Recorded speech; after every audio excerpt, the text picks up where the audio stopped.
Okay, hello everybody, welcome to another video. So I just posted a video, like a normal, which is actually kind of rare for me lately. An actual just, standard upload, not going live or anything like that. I've just realized you guys can't hear the game here. Where I talked a little bit about the big update, the big studio update. Why can't you hear Guild Wars 2? That's so strange. Is it because there's no noise actually going on? No. Hold on, let's just say default device here. Oh, there we go.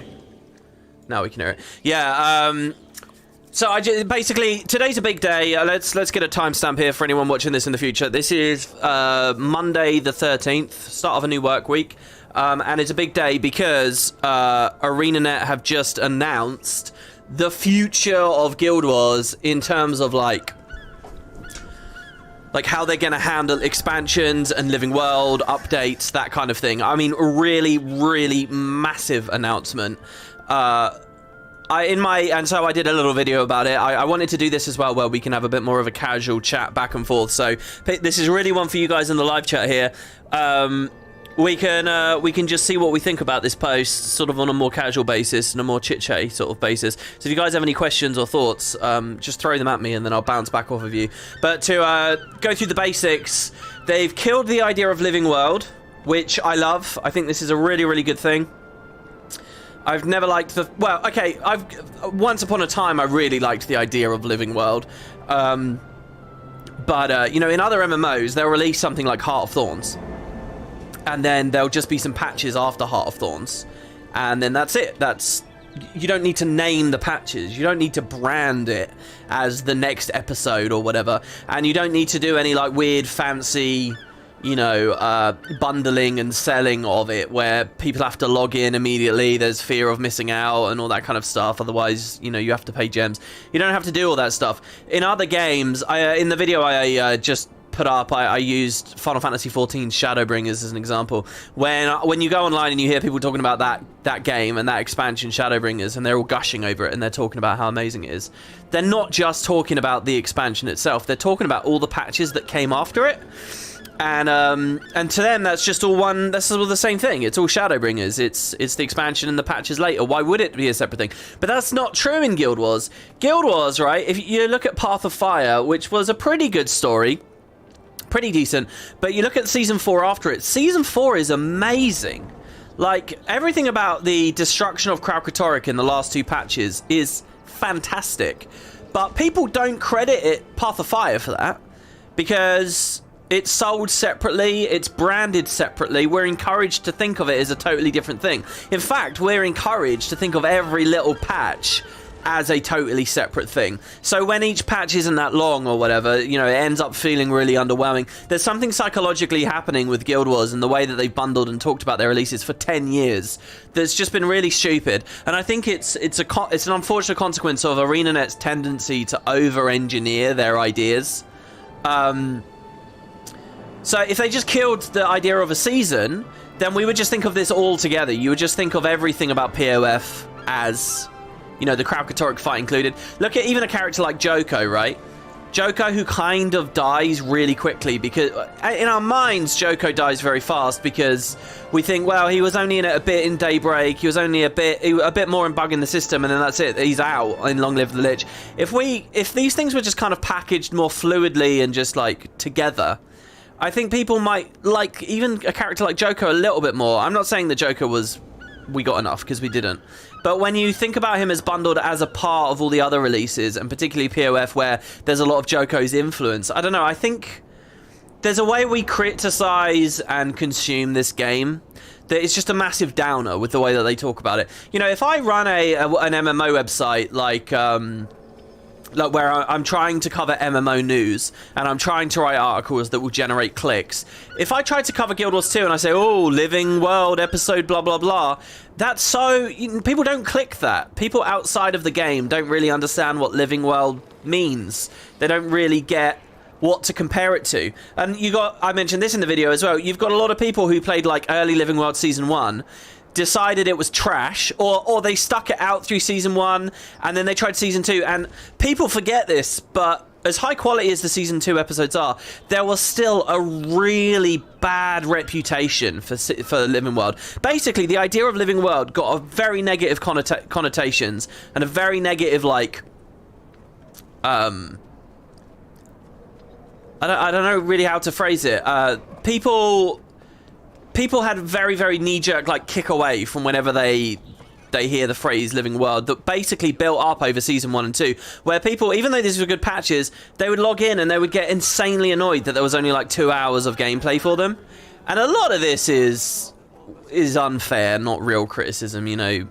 There are side achievements, and there was always more to do, but just beating the story journal took 2 hours, so that's all they valued. So we're kind of straying into other conversations here, but no, the point is, Living World kind of had a bad rap. So then, for Season 3, even though it's pretty good, a bit all over the place, but pretty good, and Season 4, which was exceptional, people just sort of turned away from it. They just said, oh, well, it's just not worth anything. So they needed to kill the word Living World back at Season 2, frankly. It needed to go, because it doesn't even live up to what it ostensibly says. Living World, freeform patches, Sea of Thieves style, or whatever. It's not that at all.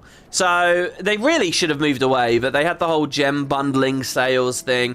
They've just been shackled to it for years and years and years. Of course, then you got a whole problem with the Icebrood Saga, where you can actually see already they didn't really have the confidence to call it Living World. It's gone now, so that's over. What we have, all right, and you're already living in it. You're already living in the new game plan.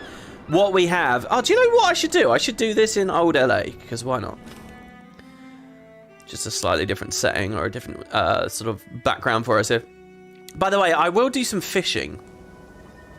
In fact, if anyone wants to do fishing, like do a fishing party while we ramble and chat about stuff, I would love to do that. That's content I still haven't played much of, so we'll see. If you guys want to join me, type in your in-game chat /SQ join this.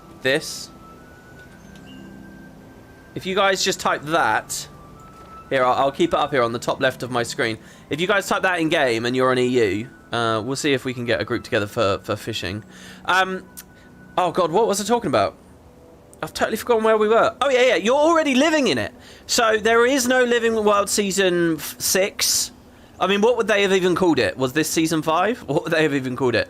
And I've kind of had a sense that, you know, we're probably moving out of Living World for a long time. Most of my videos recently, I've been talking about Living World Season 6, Season 6, Season 6, but that's just a useful phrase. Like, what else are we going to refer to it as? But essentially, we're already in it. There is no name Season 6. The patches for End of Dragons are free. There's no such thing as missing out on them.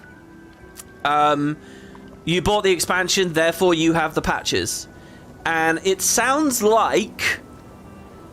Now, the blog post is a little vague about this. Now, I wonder what you guys in the live chat think on this.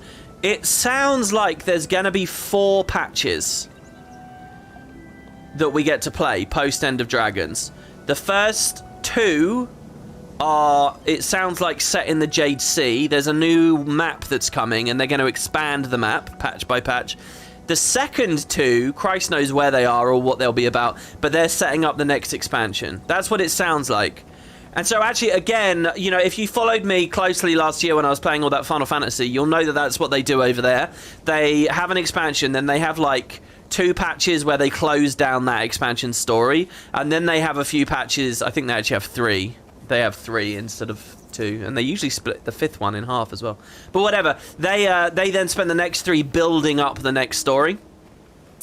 So I think that's probably what we're going to have. We're going to have 2 episodes in the Jade Sea, a new Jade Sea map, which is a good pick, by the way. I didn't talk about any of this in my video. Oh, from old LA, I can't really show you. But, you know, I was disappointed by Dragon's End at launch End of Dragons, because it doubled up as the Suwon map, which I don't think they should have done. So we kind of lost having a real Jade Sea map. So I think what we're going to get is a Jade Sea map now that... I think probably the first release will feel nice, quiet, calm, peaceful, a Jade Sea map with renown hearts and stuff on it, you know, which should all be pretty good. But then what I think is going to happen is the expansion to the map will let us go deeper below the Jade. I think it's going to be about digging down and finding like a demon lair down there, find out about Kanaksai, the Outcast, stuff like that. And that should be pretty cool. So that's my thinking there. After that, though, we may not see any new open world maps. My guess is, now I would actually really like this, the other 2 patches before 2024's expansion, whatever that's going to be. It's amazing to think that that's, you know, potentially only 10 months away or whatever. My thinking is that we won't get any maps, but those 2 patches are just going to be like all around existing areas. So we'll have content in Kaineng, we'll have content in Lion's Arch, we'll have content in Ratasum, we'll have, you know, all over, and I think that works very well. And again, that's what Final Fantasy demonstrates quite well, I think, too. I could be reaching there. This does mean, when do we get Raisu Palace? I think there's space for like all the vampires and stuff like that. I think any story they want to tell, they can tell. But the fact that we're going to the Jade Sea next does mean Raisu feels a bit weird. Like, when are we going to go to Raisu? And then also, what about like the water monster in the depths? When are we going to go there, if ever? I mean, maybe it will be in the Jade Sea now. That would be a bit odd. Something to do with the Kraken or Zuhanuku or something. So I don't know exactly what they've got going on with that. These story threads now could actually be sort of super off in the distance. I don't know, it's weird. This mini expansion thing is weird in as much as I think a lot of stuff is now off the table. I think the blog post doesn't talk about this. I gotta leave. Sorry, we can't hang out in old LA because I can't open the map, and opening the map is super necessary. I think a lot of stuff is off the table now. In as much as, let's look at Season 3. Oh wow, this character's never been to Ore. By the way, just a quick sidebar here. This is my new ranger. If you've been following my content, you'll know what I'm trying to do is I'm trying to get 9 characters on my account, and they all have like lots of build templates. They have a template that's a meta build for structured PvE endgame on each spec, and I've got 9 characters, and they're like the big 9. And then I'll have a different 9 characters for World versus World and a different 9 characters for PvP. But so this is my new PvE ranger. I have an Asuran ranger, but I've come to realize Asura are so bad if you want to get into like fashion wars and care about skins and stuff. So I have a Sylvari. I'm trying to, and like each one is supposed to be like quintessential. So here we have a druid, right? And this is a very good alacrity healing druid build. But, you know, so I'm using the druid's staff, Yggdrasil, and I'm using the druid's shoulders, and I'm using the Bow of Melandri backpack, which, you know, these all work pretty well. But I'm not too sure about the skins on it just yet. And then down here I have a Soul Beast, who I've got to work on a lot more. But, yeah, because I don't necessarily want the Mordrum skins if I'm using them, because this is supposed to look celestial and stuff. I don't know about the helmet. Why am I suddenly talking about this? This linked on from the previous conversation we were just having. Oh yeah, oh, I remember why. So this character is new, and I've got to like explore places. So they've never actually been to Ore. They've been here to get pets, but that's about it. So anyway, Season 3 added Siren's Reef, right? A minor expansion to Ore. That was possible in Season 3. This is now off the table. You will never get a random little update that gives you a place in the Scavenger's Causeway. You will never get a random update that takes you to this wizard's tower, or gives you the Delesio Seaboard. Sorry, the Delesio Seaboard. This just won't happen anymore. The only way... So, I think that's an interesting topic that I didn't mention in my video just now, but I do think is worth thinking about. There is potential to maybe keep doing stuff like that. So, for example, in Season 3, that same patch, it added, like, a little, you know, dungeon here. There's a little expansion. You have really cool maps like Farina, you know. This is a map, but it's not a map. I think this is a really, really powerful thing for the game in terms of continuing to give us more stuff. You know, if they make strike missions and stuff, or, you know, there's a chance we can still get some things filled in, but without that, I don't know how we'll ever get Drowned Kaineng. I mean, maybe it's supposed to be, you know, unfogged. Fogged. The Echovale Forest looks really cool. I don't know, if we get a Jade Sea map, like, when's Minister Wona's estate going to be a thing? Sorry, the Kirin Peak, as it's called here. When do we get Raisu Palace? It is a lot more restrictive than you might at first think. Now, I mentioned in my video, okay, they're only going to do 2 maps, but they could be very big maps. You know, a POF map is equivalent to 5 vanilla ones. And that's true in terms of size, not just size, right? I mean, the Desolation is the biggest. But in terms of, like, features and depth to the map. But even at that, I still think there's... The one thing, if you guys remember from POF, was the devs said that these POF maps were as big as they could possibly be. The engine could not support bigger maps than this. There was something very broken about it. Now, I don't know whether that's a hard line that their engineers can never, ever, ever go past. I would assume so, though. If you guys, as you know POF very well, POF has 5 maps, right? It was actually only planned to have 4, just like Heart of Thorns, just like End of Dragons. It was only planned to have 4. But this was all 1 map originally. But it proved too big and too ambitious, so they cut it in half. That's why POF ended up in 5. And it wasn't anything to do with the content or, getting more out of the X-Pack. It was just the engine itself couldn't support it. Which is probably why the treasure hunting on the top half feels a bit iffy. Or, I don't know, maybe it was supposed to be sort of 2 funsy metas, coins and treasure hunting. Anyway,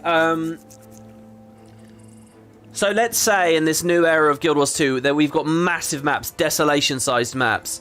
You're still missing out on the little pieces. And I would really like to believe that the game has place for the little pieces. I'd love a little thing here or something. So we'll see. They really didn't say much else in the blog post about like other kinds of things that would be coming. They mentioned fractals. They didn't commit to raids versus strike missions. They didn't commit to dungeons. They didn't commit to elite specializations. They're really cagey. So in my video, I actually said it was kind of a bad blog post. And one of the reasons I think it's a bad blog post is it's not necessarily that it's a bad blog post. It's that they're communicating things too early, I think. I think if you're not prepared to say that elite specs are or aren't in it yet, if you're not prepared to lock in what the expansions have very clearly, I think it's being said too early. People need to know what's being offered. Imagine that they held off this announcement until they were ready to give us the title of the X-Pack, the logo for the X-Pack, and the feature list for the X-Pack. Imagine that they did it all at once. I think that might go down better. Now, I haven't read any of the community review on it yet, but I do think people will be cynical.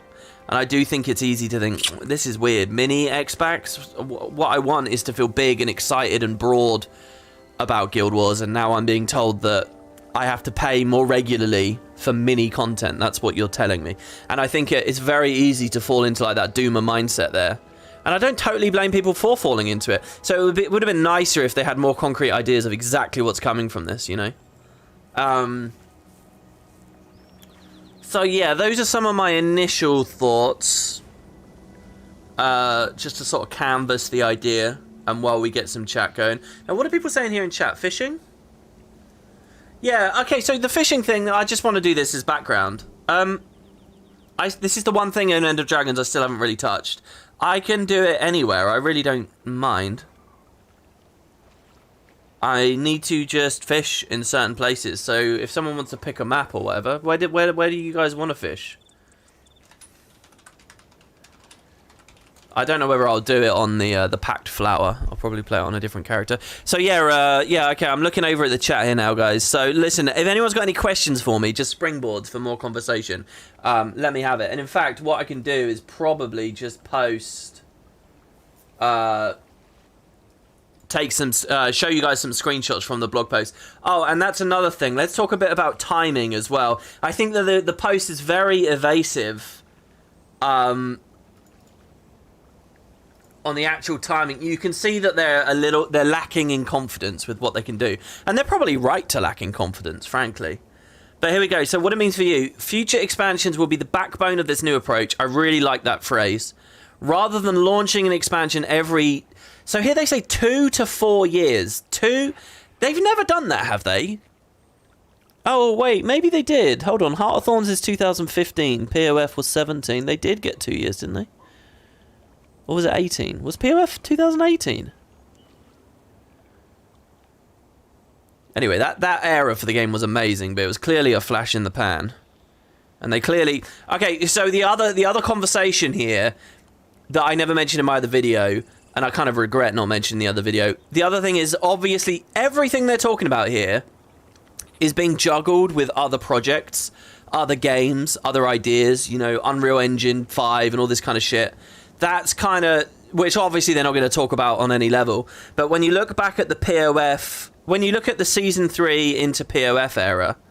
It was really amazing for Guild Wars 2, but clearly fucked their other ideas, whatever their mobile game was going to be, or, you know, there was, you know, those ArtStation posts of like an auto battler and all, you know, whatever else it was that they were making, and all the stuff got shit canned. Clearly they had an idea for another game at the end of Season 4. It didn't go anywhere. So, you know, as much as I praise...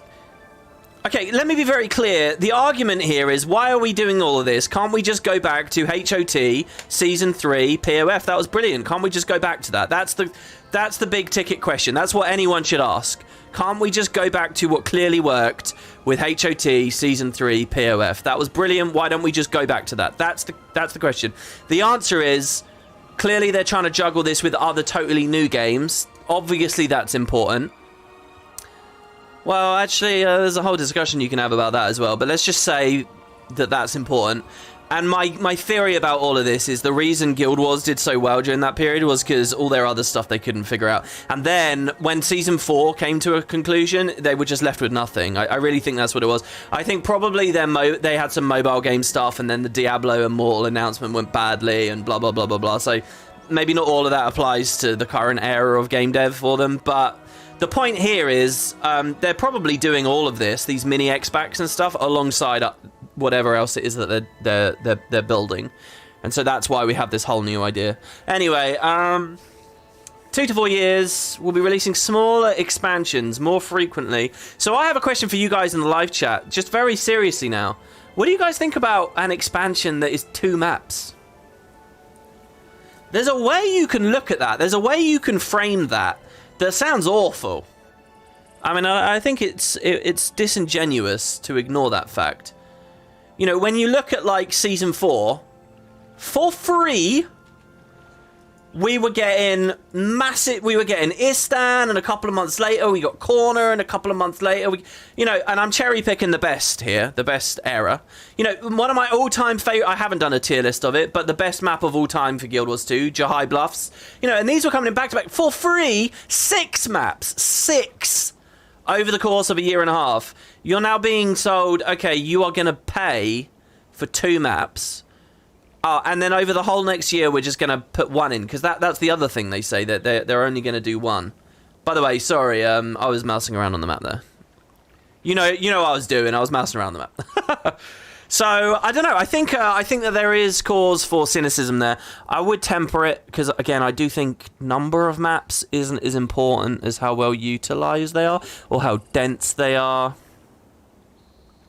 Oh, and I want to talk about masteries as well. Christ, I'm not a believer in the mastery system, and they're doubling down on the mastery system. Why? I mean, what? They must have met this. The thing that really sucks about my job, and trying to review and critique or whatever, is I don't have any actual analytics or metrics, so I can't talk with any real. And that's true for all of us, really. But I wish I could see, like, certain metrics. Like, is the mastery system that big of a hit? I mean, really? Do you know what? If it's all about, oh, we want experience to matter, you know, it's like our version of leveling, blah, blah, blah. If that's really the case, okay, just look into a single update that makes spirit shards accessibly rewarding for people, and there you go, you've done it already, and you don't have to spend all this time on this, like, feature creep, and, oh, God, for years, so many masteries have been a miss, and I know people say, what about mounts? Yeah, but they weren't good because they were masteries. They were just a system on their own. What was good about mounts is totally independent from the mastery system. Anyway, I rant about it too much. But whatever, that is something they're confirming. And let's get to that here. So, on screen, the first release in an expansion cycle is the launch point for a new story arc, bringing with it 2 new open world maps, 2 strike missions, Okay, so yeah, you get a story per X pack. I talked about that at length in the other video. I think that's really good. That's a very positive side of this. Very smart. Don't do stories that have years and years and years of baggage for people to understand. It's not a good idea. A single expansion on a single story, brilliant. The first release is the launch for a new story arc. And by the way, you see how they say the launch? That means the climax of this story will be in one of the post-expansion updates, which also is very good. Now, I think there's a certain kind of player that's going to hate that, but it's going to be excellent. What it will mean is you are going to have blue balls coming out of an expansion to a certain degree. I mean, they might give you a bit of relief, but they're going to be blue, and you're going to be thinking, fuck, I want to fight the final boss. I want to resolve this conflict. I want to finish this story. And it's going to be, well, you've got to keep the game installed. You've got to keep thinking about it because it's coming in the upcoming patches. And you'll notice here that through all these tweaks they've made, there's like 4 or 5 really good reasons now that people will give a fuck about Guild Wars 2 updates. It's no longer rolling your eyes because you hear the word living world. You know, it's the story. It's big, powerful moments. It's content that you've already actually paid for. There's a lot of reasons that people will properly, like, sit up and pay attention. And that's always been Guild Wars 2's problem. It's actually put in good stuff. Season 4 is the best example. But people have just not been interested. Now they will be, you know? And also, the fact it's only 4 updates is good as well. I think when you get to, like, 6, 8, which is what Season 2 had, or even more, which is what Season 1 had, when you have too many updates, they're not as marketable anymore. Websites won't want to talk about it, you know. But if there's just 4, I think that's a much more manageable number. They will be moments. And so yeah. Anyway, a launch point for the story, which will conclude in the later patches. Bringing with it 2 maps. Well, I've already ranted about that. 2 strike missions. So they're committing to strikes, not raids. I think this is fine. I think strikes are the superior format. I'll take anyone to task over that. Raids are not the superior format. I'm a big believer in splitting raids into strikes. That's kind of another story. Let's not go on about that there. But I like to hear that. Now here, what's this? It's just generic waffle. New gameplay and combat features. So what's a gameplay or combat feature, ArenaNet? Is this is where they don't have the confidence to say really what the masteries will be, right? I mean, the Jade bot is End of Dragons thing. I mean, has that really been that fascinating? I don't know. I don't have too much confidence in this sort of stuff. That is where I want to read new race, player housing, something big. Do you know what I mean? Something that's genuinely like, oh fuck, these are headlining features. Where End of Dragons fell down so miserably with skiffs, you know. And a lot of that, again, was unfair criticism and disingenuous criticism, and I took people to task over that. But I wonder what their inspiration is at this point for that kind of stuff. So they just keep it vague, gameplay and combat features. New masteries. Again, there's nothing tangible there. New rewards. I mean, I really... the whole new rewards thing, I really struggle to imagine what player is titillated by that when they read that online. Because it's like, well, of course there's going to be new rewards. Who's hard up for rewards anyway? Not a single person in this chat right now is lacking for rewards. There's all 1,000 things you can do over a decade of this MMO that you could probably go and earn right now. I don't know. To me, that always feels like they're reaching for more word count and just to try and excite people. And it's not exclusive to this blog post. It's all of them. So yeah, but here's something good that they commit to though. So you'll notice here, okay, they say strikes will come in with the expansion, but they don't say CMs will come in with the expansion. They say that the CMs are in the quarterly updates. Additional story, 1 more map, CMs, and a fractal with its own CM. New rewards! And additions to systems introduced in that expansion. Okay, so we're actually going to see a lot of this. We've already seen some of it. Okay. Oh my god, there's like 3 things I want to say. First, we've already seen some of this with End of Dragons, where the strikes came in with End of Dragons, Ministerly, Anka, Harvest Summer. The strikes were there on launch. Then after launch, we got a new one each patch, right? and that even kind of lines up quarterly. We got the CM for Marjorie first, for Mytrin first, then the CM later for Anka, and on and on and on. So we've actually already lived that. They're going to keep that going. Second is this thing where they say they'll expand on the systems introduced. Well, I think we're about to experience that now. I think we're going to see the Jade bot get interesting now. Because I think, and again, I shouldn't be on this character. I shouldn't be on this druid. But when we look at the Jade bot, you know, right now you can have a Vitality power core. I bet that they add other attribute power cores. And, you know, different sensory arrays, different service chips. And that will be like a good way, that's a good example there of how they will expand on an existing thing. And I think the other expansions will do that too. And what was the other thing I was going to say? There was a third thing. It was a more nuanced thing, a more interesting thing. It's gone now. Oh yeah, okay. And then there's this, right? So you notice how they describe it as... So they say, look, we're looking back at the top paragraph, smaller expansions... slightly reduced price. Now, they say smaller expansions there. Do you know what the more accurate phrase is for this? I mean, let's be honest with each other. I know it's not the blog post's duty to be entirely honest. It's a half expansion. It's 50%. It's not 4 maps, it's 2 maps. It's not 4 strike missions, it's 2 strike missions. These are half-sized expansions. And even when you throw in the quarterly updates afterwards, they still don't actually reach the full size that that you would have expected from the HOT era or the POF era, or what we originally might have thought the EOD era would have been. So it is a significant shrinkage. It really is. Now, the argument I made in my video is... yeah, it's a significant shrinkage, but if it genuinely does stay consistent, over time we'll average out on more. Because you won't have a year like this one, where basically nothing's happened. Let's be real. Last year, very little happened, right?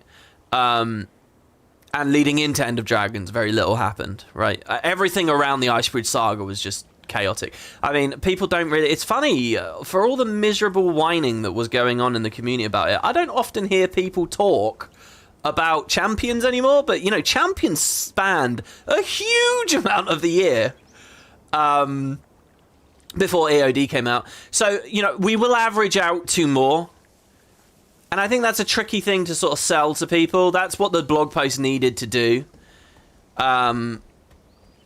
But you know, it's a half expansion. It's a half expansion, and I doubt it will be half price, just to be clear. They're not going to sell it to you for 15 quid or whatever. It will probably be slightly cheaper. Okay, yeah, and I just saw someone in chat mention the big ticket item, and that if we want to get all the miserable comments in, which is elite specs. Oh no, I think we do. It's here. So this is everything they really said about the content and the kind of stuff we can expect. So where's the space for big ticket items? Where's something concrete about what? I mean, the thing is, because they don't. This post is not meant to market the expansion itself. They're trying to decouple the two things, so I understand why it's very vague here. But they do not mention elite specs there, and I think that's probably the big topic on this one.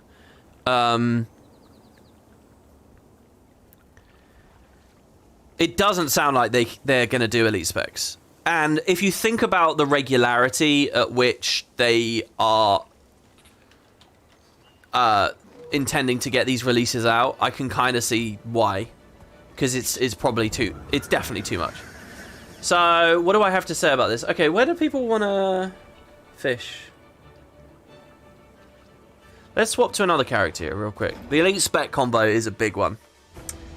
Who should I play? I mean, I don't necessarily have to play this. Do you guys want to see my characters here? I'm setting up my Necro again now. I don't know about Gux. I like Gux, but my original Necro, again, it's not an Asura. And Arachnia looks so good with the angel wings. This is like the Heavenly Reaper idea, which I think someone in Spud inspired me about this. But also, you know the game Vampire Survivors? Really fun mobile game. I was playing it on PC like last month.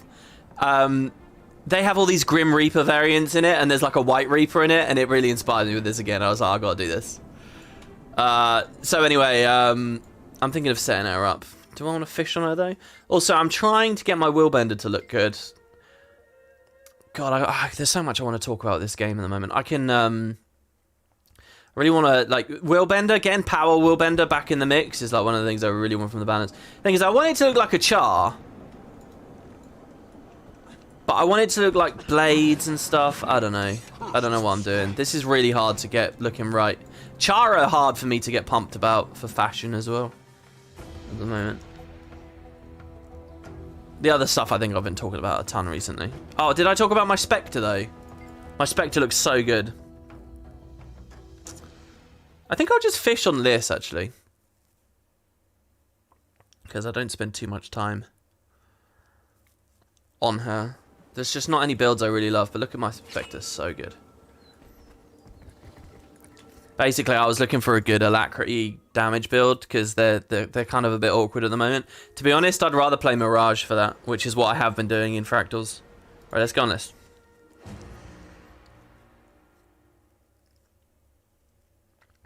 Vampire Survivor's the best, less than $5 game on Steam. I mean, yeah, it is pretty big value for money. It's funny, last month I was really falling in love with the fruits of, like, just gaming. And, you know, all the amazing shit you can play and do. And this month I've just spent so much of it in Guild Wars. It's just been a big Guild Wars month for me. Just insane amounts of Guild Wars playtime. Partly because of, you know, earning Voidwalker. But, just really sampling a lot of the game. There has been a little bit, to be fair, I've also sunk like 40 hours into Disco Elysium now. Which is so good. If you guys are looking for a good RPG, play Disco Elysium. Wow. What a game. Right, yeah, again, where are we going? Gotta go, yikes. Forgot to look at the time. Oh, I don't know. I mean, if people want to join the squad and do it, fine. Otherwise, let's just see. Let's just try and fish here in Lion's Arch and see what we get. I'll just try different areas. I need to get so many fish from so much of the game. What I'm really excited to do is fish in Cortirian regions, because I have not done this ever yet. Oh no, not the Jade Bot. I always get those confused. Okay, so elite specs. Well, what is there to say? First of all, I think that they did a really shoddy job with the End of Dragons ones. I think that there's only three, maybe four. Oh god, Liss is not going to be able to catch this. Requires 450. Is that because she has nothing equipped?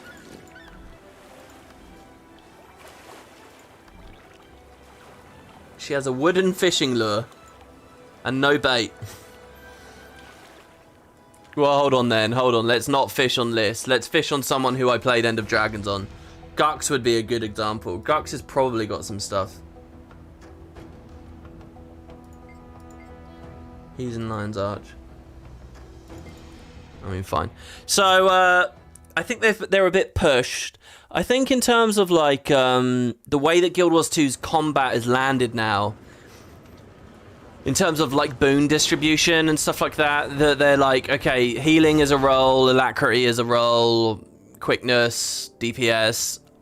I think that there's enough slots and variants there that just through normal balance patches, they can reconfigure all the existing shit to, like, fill all those roles.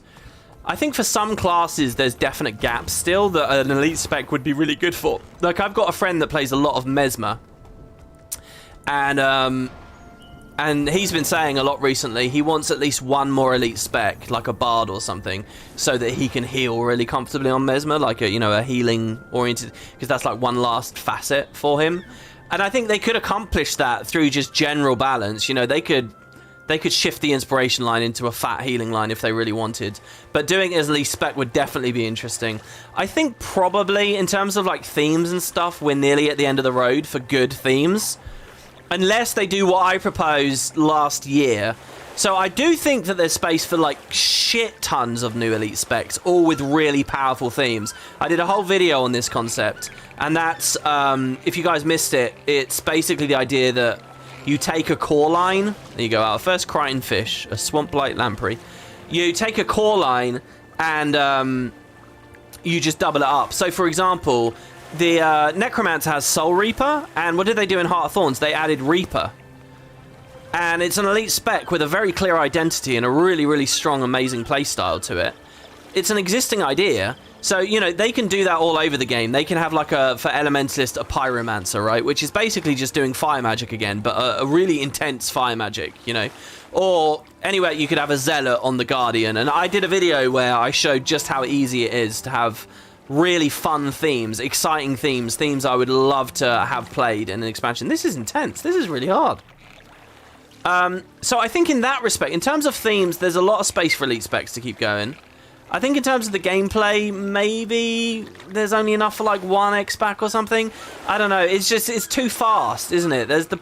There's a weird thing where it's like, what if they just committed to like some elite specs this year, and then next year's elite, expansion has the other ones, but then people are going to feel gypped.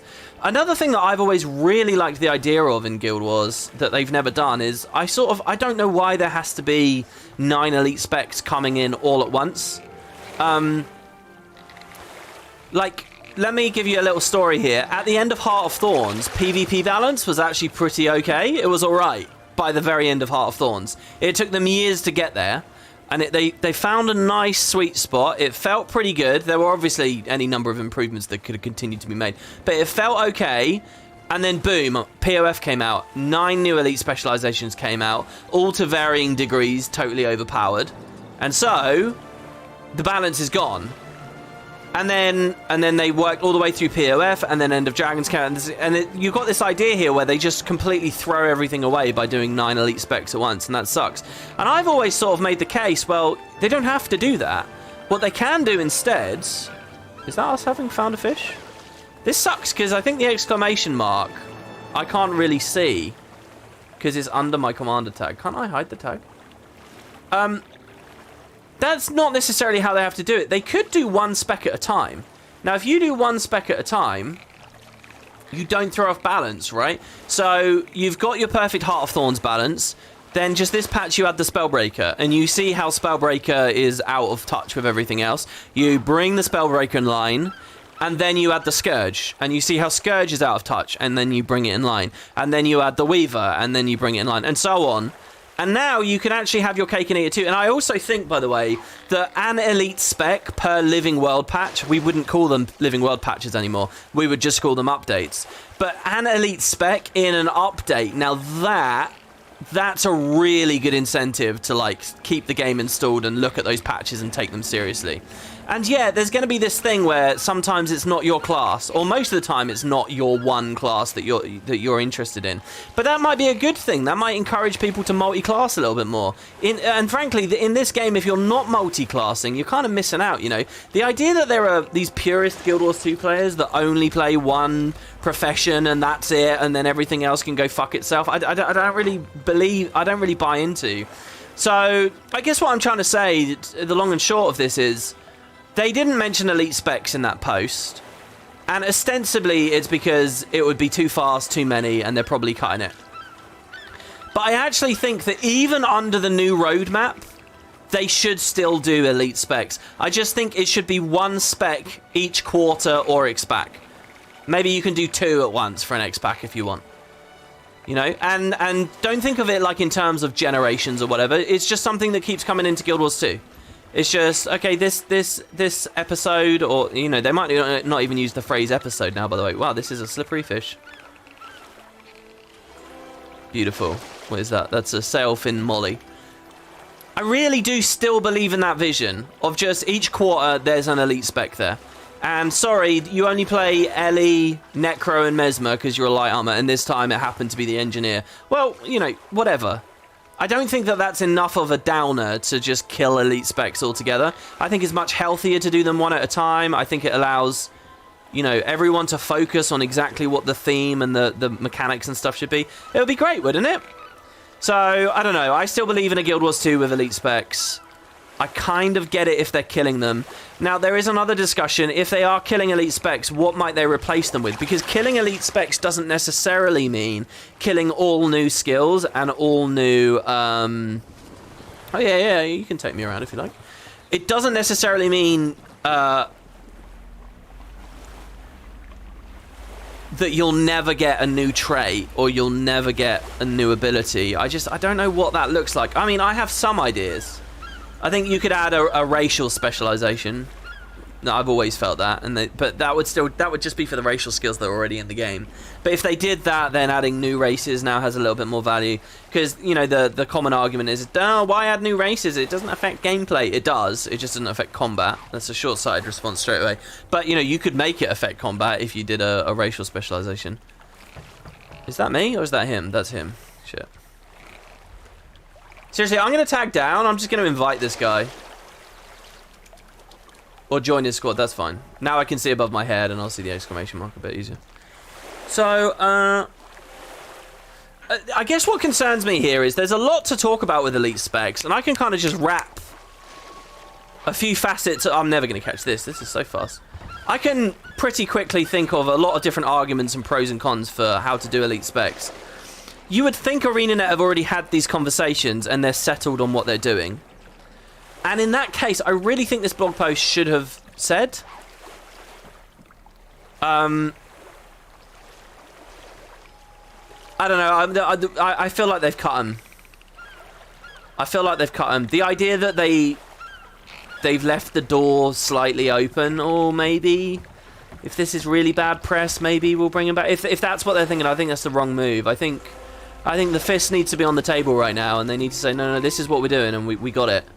You know, good, and you got to take the good and the bad. If we're cutting elite specs, it has to be okay. We're cutting elite specs. So just the fact that they avoided it completely on the blog post is a bit worrying to me. I don't know though. I mean, I think that the community is going to ask about this a lot, and I wouldn't be surprised if even right now, while I'm talking, there's going to be some kind of confirmation post on the forums about it. And in fact, I'll look in the chat if anybody can tell me that. If that comes up, that would be very, very nice.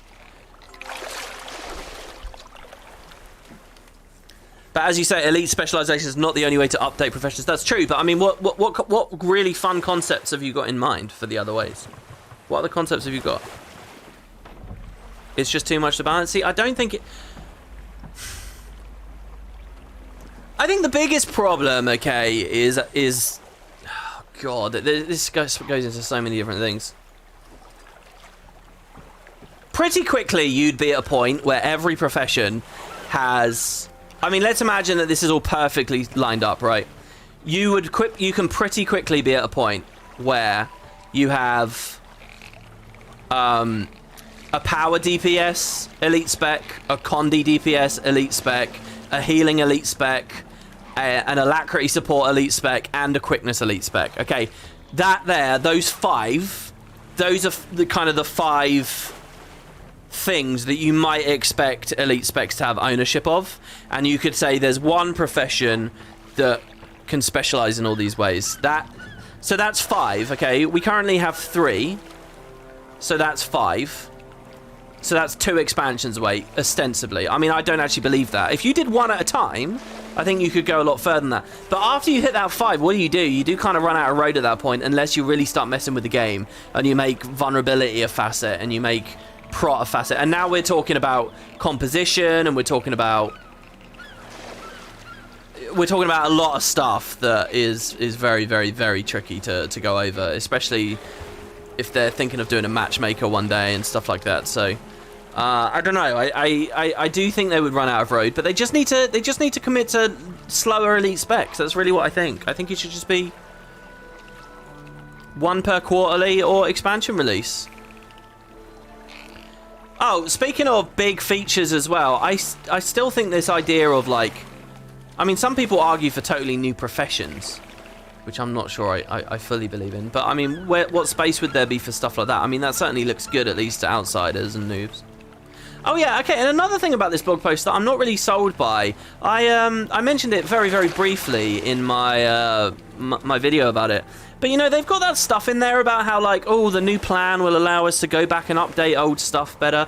I mean, will it? What about this has made that so much easier than how they currently handle things? Now, it's always been true that along with any Living World release they ever did, they could have done a little update and thrown a little bone back at dungeons, or, you know, the leveling experience, or, you know, tutorials, shit like that. They always could have.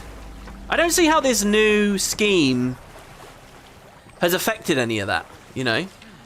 So that's a bit of an odd one, and that's something that I do think Guild Wars needs a lot of.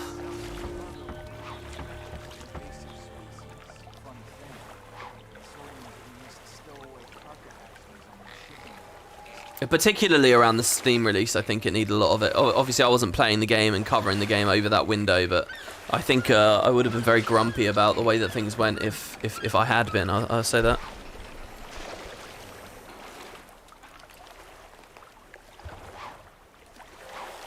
You guys talking about housing in chat as well. I mean, like the Elite Spec conversation, this thing, I think there might be something really interesting that ArenaNet are doing right now, where they're essentially ripping the band-aid off of something, which is going to be a problem sooner rather than later. We already saw it with the End of Dragons release, so let's look back at the End of Dragons marketing and press. They revealed skiffs, they revealed fishing, you're looking at both of those features right now. They revealed the Siege Turtle. Do you guys remember, I mean, surely you do, how much whining there was that the features, now I'm air quotes here, the features about the expansion were crap, right? Like, oh, this is the big feature, this sucked, blah, blah, blah, blah. There's like this expectation with Guild Wars expansion. I don't know whether this is actually true for all MMOs, I really don't.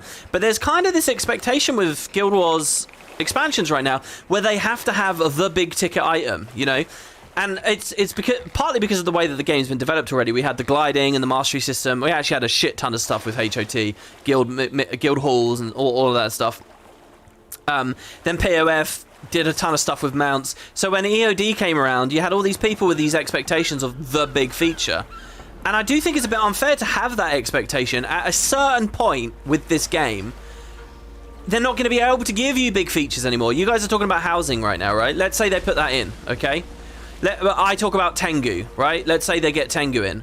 I mean, already I'm struggling, right? At some point, they will run out of stuff that meaningfully at some point, it is just struggling to put something in that really there's no need for. The mastery system is already in that place, frankly. Half the shit that they put in it is just like artificial, like, oh god, what do we do? Let's just try and find some fun idea. Especially living world masteries. By the way, I like that about the new plan, that it sounds like they're not going to be doing new masteries in the quarterly patches. They'll just be expanding on existing stuff, and I think that's really good.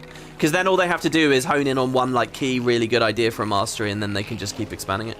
But so anyway, the point I'm trying to make about this ripping off the band-aid thing is at some point they will not be able to do big features anymore, just because there's not really any great concepts for it anymore.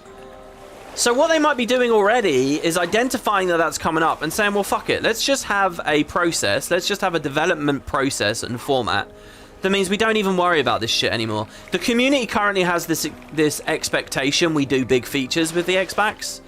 Well, let's just cut that out now. We're not doing that. There's no need to. And, you know, you pair that with the price reduction and all the other changes, and then you rip the Band-Aid today. And you essentially just say to the community, look, do you like our game? Do you like fighting things? Do you like story? Do you like new exploration? That's what our expansions do. We're not reinventing the wheel anymore. Well, the game is what the game is, you know, and we're not going to keep doing these. You know, that's an unfair expectation. So I think that might be what they're doing. And for those with bigger appetites, you either just need to accept the fact you're probably not a huge Guild Wars 2 fan, or, you know, and wait for the next offering from the studio, you know. Because I think a lot of people are in that position too, by the way. Like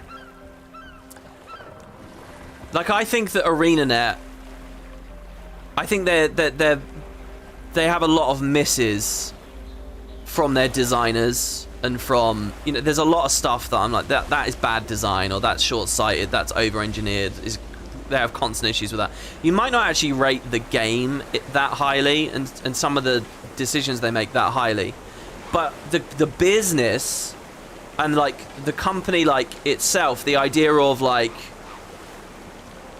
how they handle the gem store and actually not selling power creep, and, you know, not being scumbags after a year or two, which is how so many MMOs go, you know, and actually sticking to their guns with certain like ideas of how they actually you know, they have their principles about not waiting around to have fun, or how they want to handle open world stuff and trying to not have friction between players. And they actually do stick to their principles. So you might be a big fan of all of that stuff. I think that they are unparalleled. They're incredibly good at all that stuff. So maybe you just wait for the next game, you know, and that game may have different like design sensibilities, and that's what you want. But yeah, and I do think that that's true, by the way. I do think that ArenaNet have a bigger appetite than just Guild Wars. This is just the Guild Wars side of the studio, I think, that they're talking about, obviously. So the big features, but I don't know. So that's my case for chill out about the big features. But do I really believe that? I want certain things. I want new races. I really think that's so important.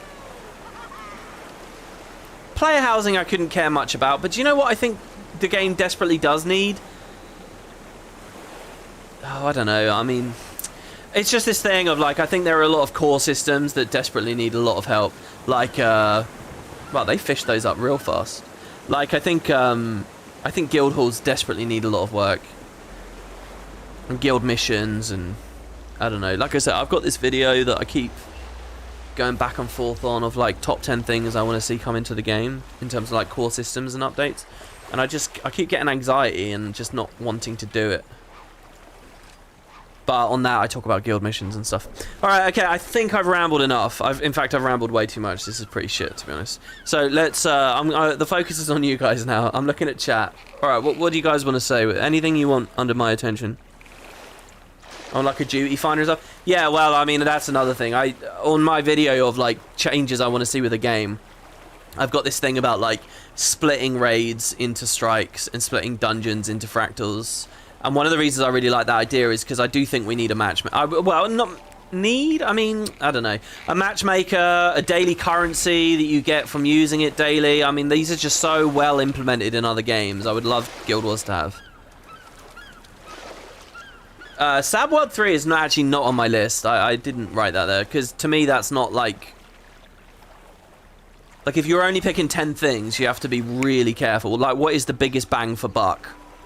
What will keep people playing the most? What's the most exciting kind of stuff? And yeah, Sab World 3's fun, but it is at the end of the day ancillary. So Q, isn't adding Tengu literally the biggest thing they could do for all existing players to feel reinvigorated, Fashion Wars, and to market a big feature? Well, there is an argument about the new racist thing. There is a not so small, I would say, contingent of the player base that will say, don't do new races because it doesn't affect combat. And a lot of people are attached to their established characters.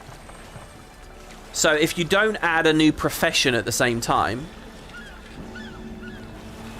who's going to make a Tengu? Or a Lagos or whatever? And I kind of see that argument. Again, I think you can have race affect combat just a little bit, even in a tokenistic way, but that therefore means the motivation and the naysaying goes away.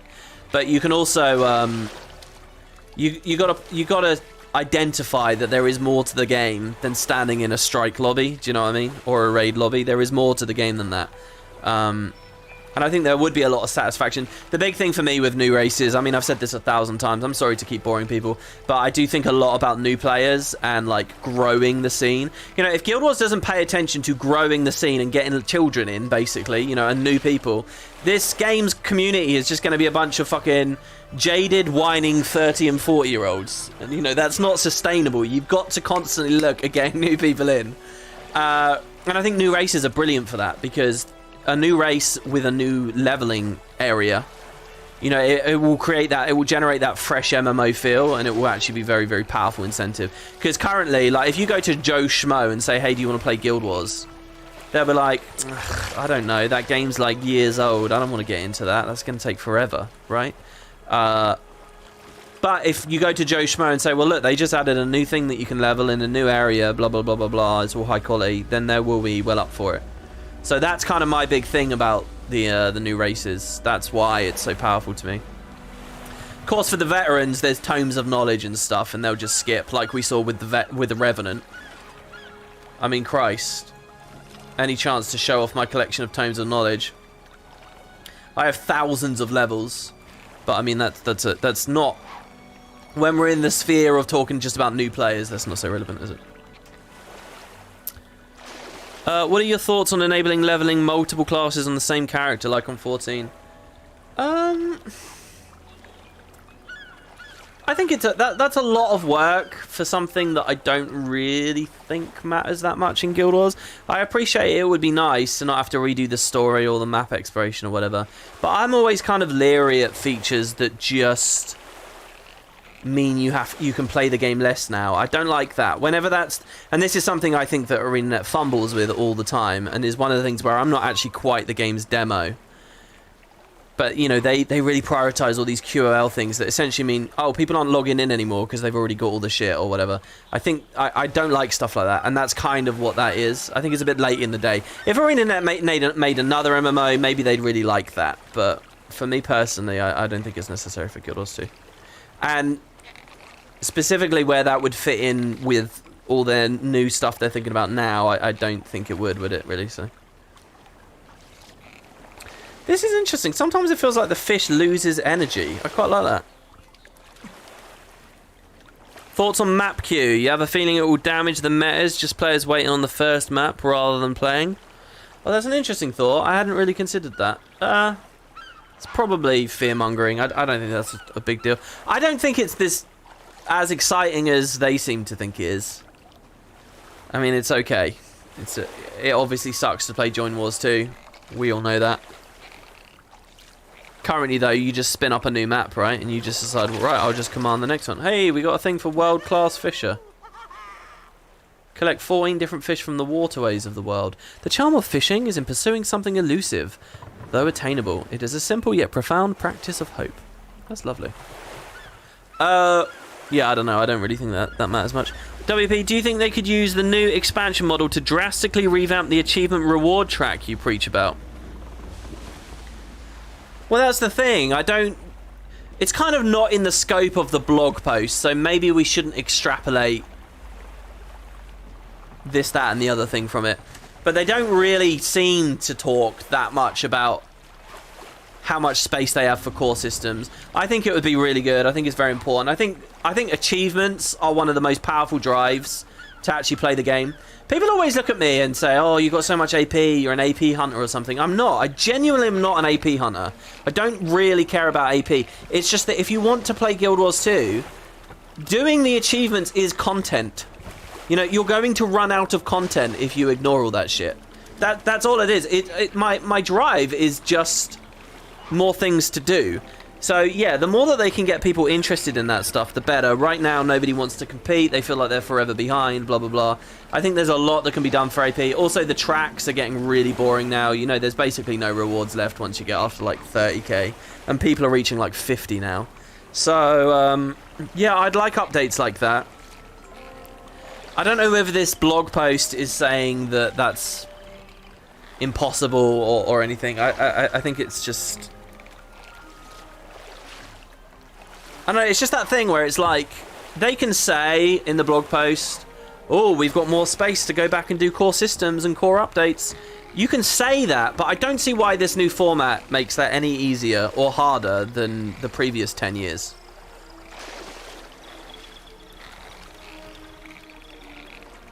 Also, we don't know what they would prioritize out of that stuff, do we? I mean... That's kind of what my video is, that there's 10 things I'd like to see change. You know, my highest priority stuff, I'd have like guild missions on there, for example. I did guild missions with the Spuds a couple of times over the month, and it just struck me how sad it is that could be such a powerful thing to keep communities together and keep people excited about the game and meeting up every week. I mean, guild missions were the tits, and I don't think ArenaNet realized that they killed them when they added ascended accessories to so many other areas of the game, and they didn't replace other valuable incentives there and stuff. Some of this stuff's like quite simple to fix just through the right rewards. So, you know, those are the kind of updates I'd really love to see. And I think they're all possible. Even today they're possible. This blog post is kind of irrelevant for that sort of stuff. I'll find another question here as soon as we've got this fish. Nice. Ah, what? That was really hard to get up, and it was just a broken fishing hook.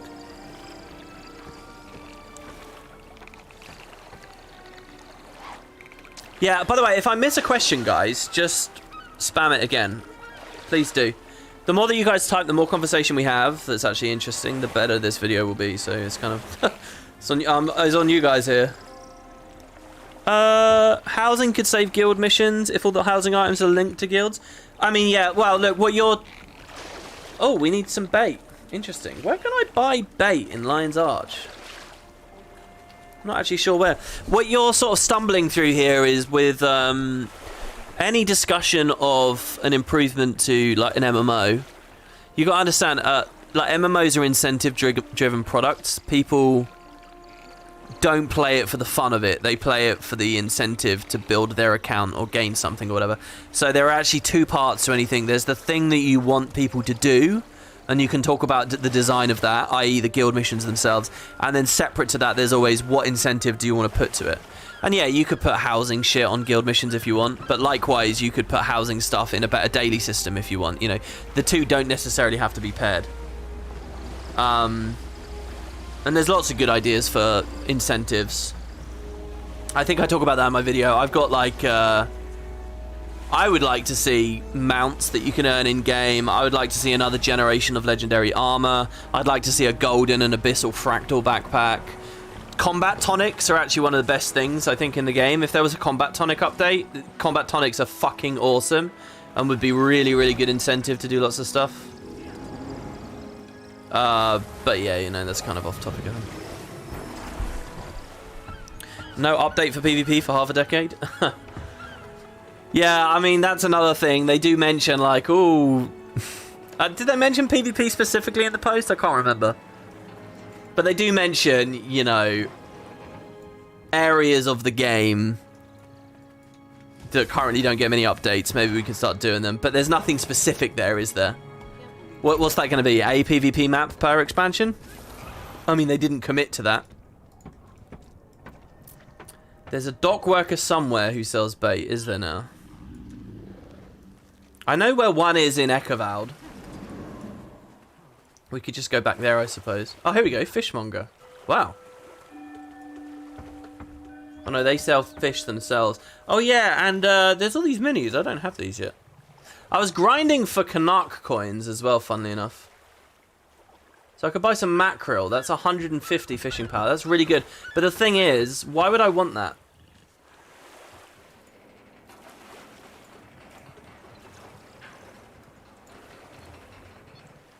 See, I don't know any of this. I'm genuinely. So we could get a new lure. Bag of creepy crawlies.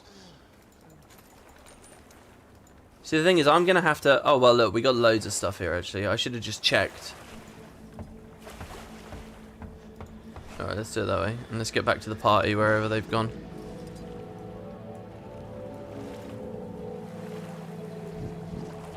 I have been thinking for a long time that, wait, how the hell? That just doing, like, casual Q&A videos while I fish in the background might be really good. It's better than me running around in circles, right? We're making progress while we do it. When do we get the WP deep dive on the image and the blog? Yeah, I didn't talk about that, did I? I don't know, man. It looks like it's the deep. I mean... It's the same kind of story as we've had. I mean, I think we're going to the Jade Sea. I think it's going to be about the mist connection below there. I do think it'll be Kanaksai Oni related. I think that the strike mission will be an Oni, which will be cool. So what's their plan? Are they going to do a strike mission and a CM straight away? Do we get a strike mission next patch? Because this is a bit weird now, isn't it? Because... under their normal scheme, there will be an expansion and CMs that they put on the expansion ones. But what are they going to do now? Because there is nothing else to add. So do they do them both at once? I hope they do. That'll be really good, because we actually have a Spud group that goes and does all that stuff at the moment. It would be so awesome to have something new to play with them. No, the CMs later.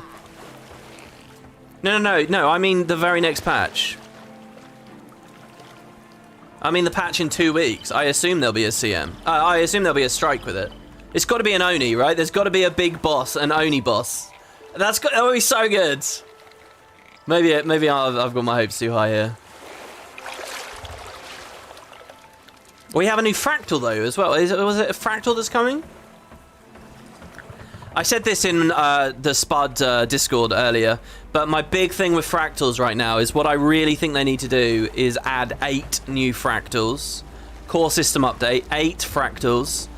And what those fractals would be is the dungeons. Genuinely, I think get rid of dungeons, put them in fractals so that people play them. You know, and it's not copy-paste the dungeons themselves with all their spaghetti code and impossibility to work with and stuff. But literally just make, you know, there's a new fractal and it's Ascalon Catacombs themed. And, you know, it has some slight variation, relevant to the 3 paths. You know, reimagine it as a fractal, just as the Molten boss got, you know, and the Molten facility and the Aether Blade hideout, they got reimagined as fractals, right? I think that just do that for the 8 dungeons, but the real thing I would love to see, and this all leads way to a proper matchmaker and stuff, right? So that, and I would stop calling fractals altogether. I'd call them dungeons at that point. But this is all to make way. What I would want is the Ara fractal. That would be 100, right? It would be Ara, and I would have the CM be for Lupicus. So you know, like the Sorrowful Spellcaster. In CM, it all goes dark and it totally changes all the art, and she's super amazing, intense. That's what I'd love, a modern Lupicus fight where the CM is just like this insane, you know, it's all in pitch darkness or whatever, you know, they do something really, really cool with the visuals and stuff. I would adore that. And then, yeah, they can then put a fractal in each expansion or whatever, as they said in the blog post. But I'd really like that. There's content right there. Yes, exactly. Based, axe explorables, make them fractals, keep story mode. Exactly. Not only keep story mode, but you know, if they were gonna do it perfectly, you would keep story mode, put the story mode journal, put the story mode dungeon actually in the journal now. You know, my story, you would actually be taken to it. At a push, have it be optional, but like a solo edition of the story mode, players have to do as they play the personal story. And finally, there's a really big value to that as well, which might not be obvious, but the personal story, it should be the premier place to teach new players mechanics that will help them out in raids and strikes and the later stuff. So for example, like jumping over to Quartal tidal waves, or Suwon tidal waves, or, you know, what is fixation, what is break bar, you know, all that kind of stuff. What is boon ripping? Things that are genuinely really useful and you should know about. Currently doesn't get taught to anyone in the game. The personal story is the best place to teach people that stuff. But what's really tricky about it is, if you're going to add like a break bar tutorial to the personal story, well, it's really annoying because you have to do like 5 iterations of it, because you've got to do one for the Asura, and then another one, you've got to find a place to do it for the Zavara, and you've got to do another place for the North. It's just awful, right? Or if it's not 5 iterations, you're picking a place in the middle of the story where there's 3 iterations. And there are very few story steps, early in the game at least, that everyone does. You know, like Claw Island's a good place. That's where the dungeons are good. If you're going to force people to do solo story dungeons now, which are integrated to the journal, they are the perfect place. Everyone, no matter what race or creed, they will all go to do those.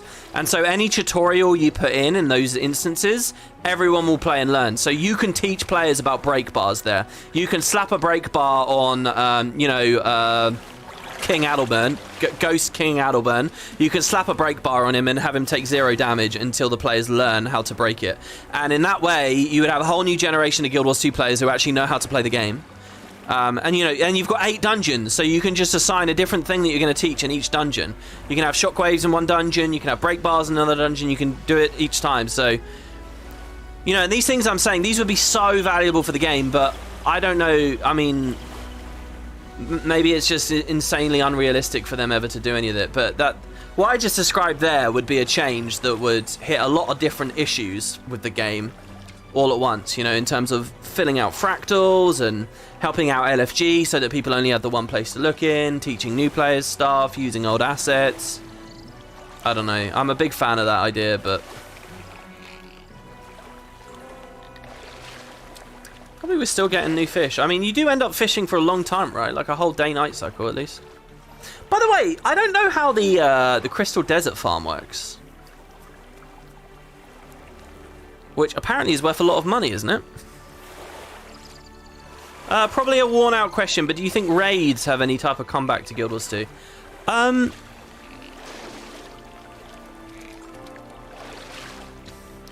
Well, similar to what I just said about dungeons becoming fractals, I think raids should just become strikes.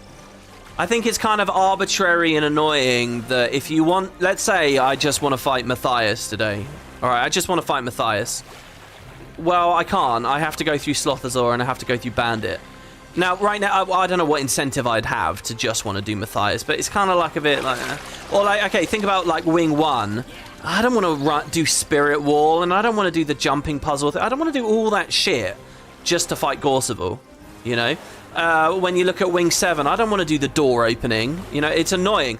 If they split all the raids into individual, you know, their constituent encounters, it's more modular. Players can pick what they want to do. So again, similar to how I said they should split all dungeons into fractals, I think they should split all raids into strikes. I mean, it's the same content, guys. And I'm kind of happy at the moment because it was really hard for me to explain this to people before. Back during the Icebrood Saga, whenever I talked about this, people were like, no, strikes suck, they're the worst. And it was like, they're not. It's just that the Icebrood Saga ones are balanced badly. But people just couldn't understand. It was just like, oh no, they're hard and they're too easy and that's it. No. Like, you can look at something like HTCM, you can look at Minister Lee. They're raid encounters, they're raids. All that is different, fundamentally, is that you can open any individual island you like straight away, and they cut out most of the shit, you know? And also, at their best, they double up with story encounters. So, yeah, I'm a big believer in the same thing. So then you ask me, do raids ever come back? We don't need raids anymore. You can just have strikes. That's all they need. Just do strikes. The one thing I would say, though, is strikes as a brand, as a term, is awful. Again, it's like challenge moats. I hate challenge moats and see it. Fractals is an awful brand and Strikes is an awful brand. And what I've just proposed is us going to a game where we only have Strikes and we only have Fractals. So what I would actually propose is if they did all of this, just rename them. Just rename Fractals to just Dungeons and rename Strikes to just Raids. And then there you go, you're finally fixed, you're done. By the way, Fractals themselves technically are already Fractal Dungeons. If you go back to the original blog posts and releases, you read it, what they were saying, they were calling them Fractal Dungeons. I don't know, there could just be a lot more clarity. It's just, again, this is what I mean. There's all these like over-engineered and like ridiculous things going on with Guild Wars that have just... It's like, it's just not clean. It's just a mess, you know? They can sort out the mess if they see the value in it. I mean, there's a chance I'm just talking shit. I think I would find it very weird to see them saying more raids are coming. And they didn't in the blog post, right? I'm not forgetting this. Anyone in the live chat want to correct me? I'm pretty sure they don't say anything about new raids. And I don't see why we would need new raids. What is a raid wing? It's just 3 strikes in a row. Crichton Puffer.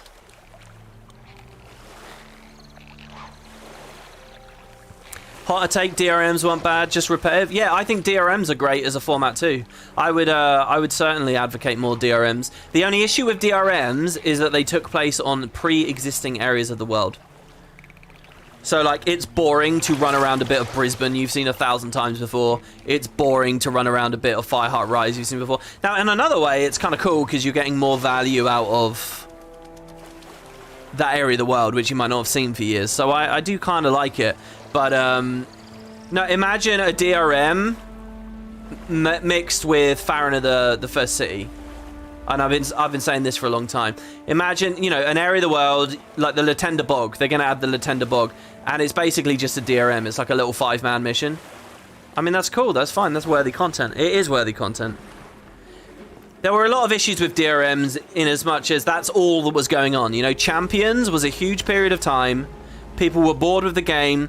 They were very, very upset with the state of things with the Icebrood Saga. And this was the last gasp for the Icebrood Saga as it drowned before our eyes. That's the truth of it. And, you know, I think small minds would then misidentify the issue. I don't know, that's very arrogant of me to say it that way, but I think it's true. DRMs are just modern dungeons? Yeah, exactly. They were just very economical. And, you know, the achievements probably asked you to play them too much. I myself haven't even finished all the DRMs stuff. I'm only just getting back to a bunch of that stuff. In fact, that's the kind of thing we could do in one of these Q&A episodes.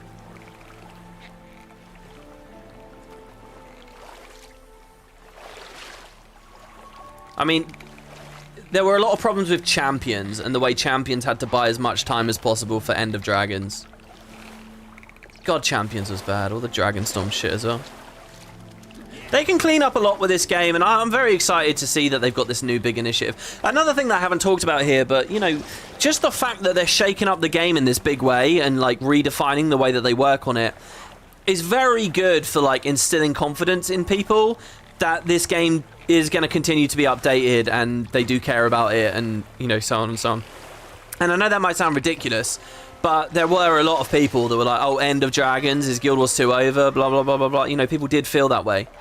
And so I really like this post. I really do like that there are minds at the studio that are really tackling the big things about it, and there's a lot of energy. I think that's a beautiful thing. Of course, you can be the cynic again, and you can say, well, look, this is just a way that they can cut down on it or whatever, blah, blah, blah. But I don't think that's what it is. Let's be honest, they 100% planned to destroy a Saga and canned it to make End of Dragons. Yeah, I've been wondering that. I've been wondering if there was going to be an Ice Brood and a Destroyer Saga. But they had to rush it all to a conclusion for End of Dragons. I mean, there was a lot in the Ice Brood Saga that we never saw. All that stuff with the centaurs and things. Definitely stuff got cut. I would say it's nice to see ArenaNet communicators they have. I remember when we had all these layoffs and how doom and gloom everything was. Yeah, I mean, it is interesting. Okay, I've got a really good point I want to make here, actually. Season 3, we moved into Season 3 with kind of a rough start because people... I mean, people are idiots. I mean, I really don't like the general public, to be honest. I really think people are idiots. But if you guys remember, and that's what 10 years of working on the internet's done to me. But, you know, moving into Season 3, it was all, oh, Guild Wars is just a raiding game now. Because, you know, they did the 4 raid releases, right? Oh, it's just a raiding game. It's such a bad game. Content drought, blah, blah, blah. So Season 3 started rocky, all right? And then Season 3 did have some issues with the story or whatever. But, you know, generally speaking, was a very good era for the game. But it didn't really get respected very well. And then POF came out, and I think people really liked POF. And Season 4 was amazing, really good, but didn't get any respect again. So, like, I look at Guild Wars 2, some of Guild Wars 2's best times, and there was just not recognition. There just wasn't. I don't think we're going to go through that anymore. After this post, I think that they've got such a clearer idea. The expansion release is the backbone. The patches that come after it are just adding to the expansion. I think if they actually do regularly get this, we won't ever have another era of Guild Wars 2 where they're doing really, really, really well, but not being recognized for it. I think it's all very clear, very understandable to your average consumer, and I think they'll get kudos now where they deserve it. See, I think this past year is a bit of a weird one where I don't know what it is. I don't know whether it's undue influence, people being in the pockets of the devs that they've got overly friendly with, stuff like that. I don't know what it is. I don't know how much unethical shit's happening, to be honest. But I don't think that this last year was that amazing of a year, but the game got a lot of kudos, you know? So I feel like this past year was kind of a reverse of how we'd been in Season 3 and Season 4. So already the tides have turned, and as long as this announcement goes down well, hopefully that continues. And I do think that the elite specs are the only big the sore thumb in all of that. You know, they're going to be the tricky thing to communicate or figure out what they're doing with them. Oh, this is a tricky fish here. Still haven't seen a legendary. As far as I know, by the way, there is a legendary at night and there's a legendary at day on every map. So I'm possibly using the wrong bait for it. We can have a look soon.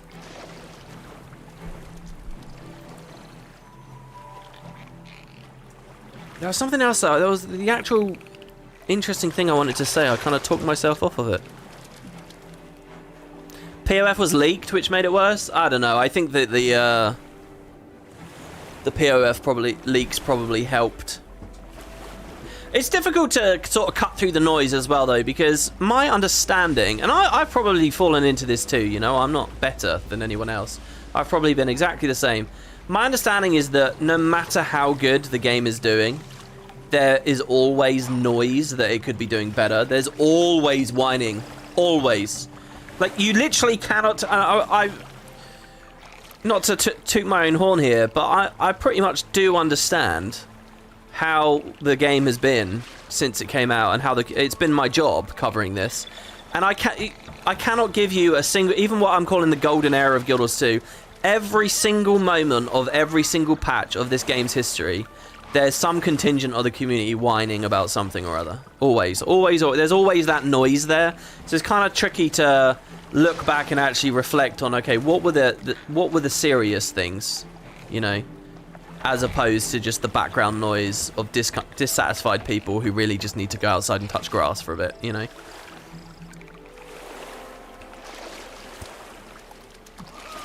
Because you, me, and everyone else playing since Guild Wars 1's become better. I mean, Guild Wars 1's the other... I mean, there are some tricky issues with Guild Wars 2 that they'll never get past now, you know.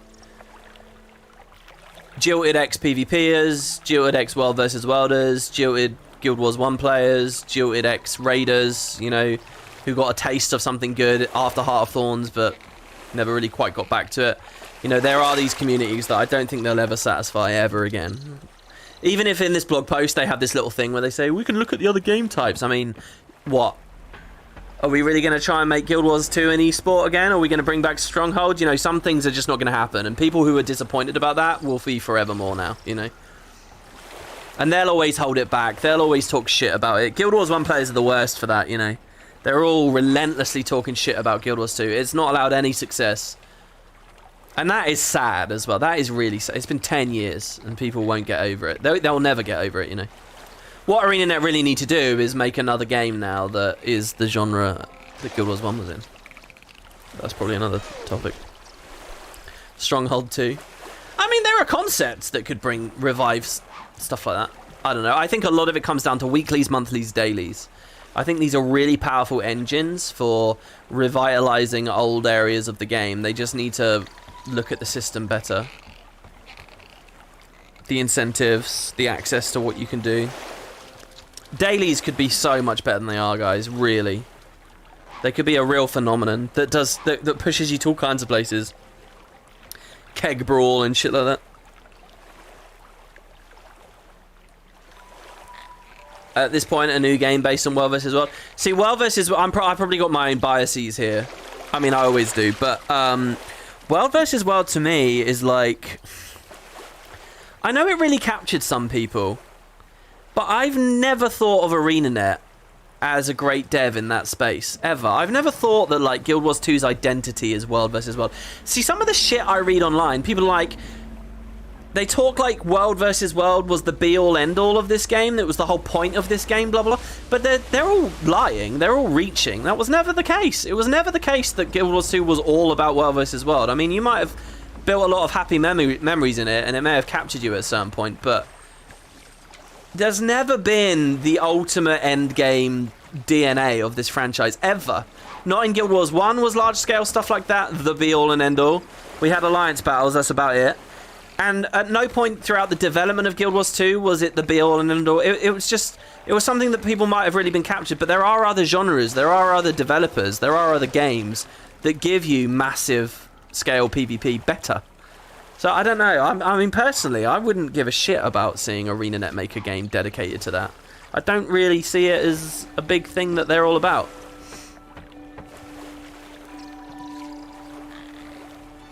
If we're going to look at any of them, I would say PvP does come ahead of that. If there was any progression I think that they might have been angling for, is that people start in PvE, then have fun in PvE-VP, which is what World vs. World is. You know, there are monsters and things to fight. There's Zergs you can hide in, shit like that. There's deliberate imbalances. I have food, he doesn't. I have guild perks, he doesn't. Stuff like that, right? I'm a higher level than him. I have better gear than him. You know, deliberately asymmetric game mode, and then once you're comfortable there, you go to a truly structured PvP competitive thing. If there was any progression, it was pushing people into PvP, not World vs. World. So I don't know about that, but you know, no matter what ArenaNet announce outside of Guild Wars next, I'll be very interested to see what it is. Now that ESO does large PvP conflicts, you can see them staying with World vs. World for a long time. Yeah, I mean, I haven't played ESO. This ESO thing is very interesting to me, guys. Very interesting. If you guys have any thoughts on it, seriously, drop them in the live chat here. To me, this is something I should have said in my video. Don't you guys think that we've kind of settled into a market now? Don't you guys think we are direct competitors to Elder Scrolls Online? I mean, it's the same business model. Almost. I mean, Elder Scrolls, as far as I understand, they have a yearly expansion, but they also do stuff like selling you individual dungeons. And they have like a VIP scheme where you can opt into a sub, I think. So like they ask for money from you all over the place. They like triple dip, quadruple dip. As far as I know, they have a lot of schemes to get money out of you.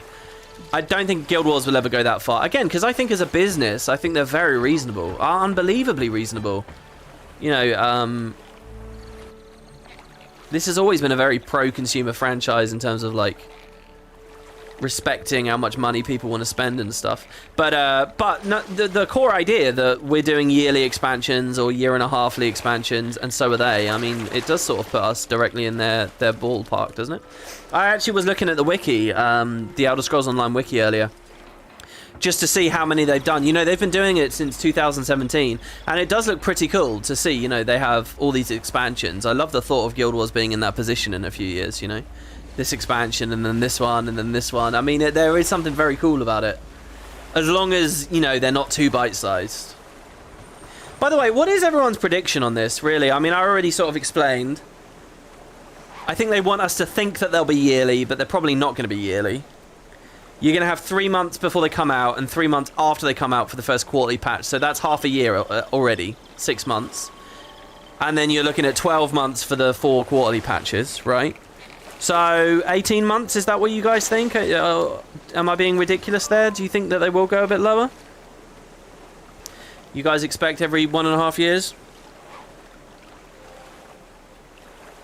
Elder Scrolls Online feels bloated. You don't want the same to happen to Guild Wars. Well, to be fair, how bloated something is doesn't really... It's a feeling, not a fact. By that I mean... You know, Guild Wars feels bloated if you try and learn what all of these are all at once, right?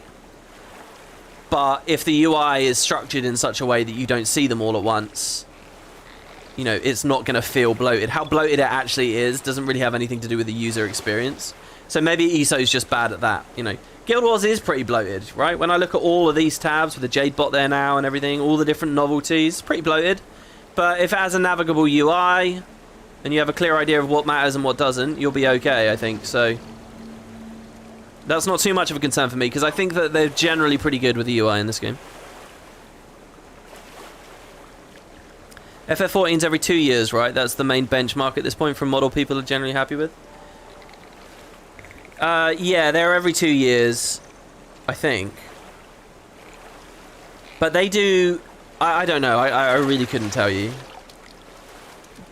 They do like 5 patches between expansions, and the last patch gets split in half, I believe, is the way it works. Maybe some Final Fantasy players in chat can sort of fill me in on that. But I think they usually do like a 0.1, 0.2, 0.3, 0.4, 0.5, but 0.5 comes in 2 pieces usually, and is longer. So they kind of do 6, which might have been what ArenaNet was once upon a time cognizant of when they did 6 for Season 3 and 6 for Season 4. By the way, here's a perspective on the changes that I think's really interesting to look at.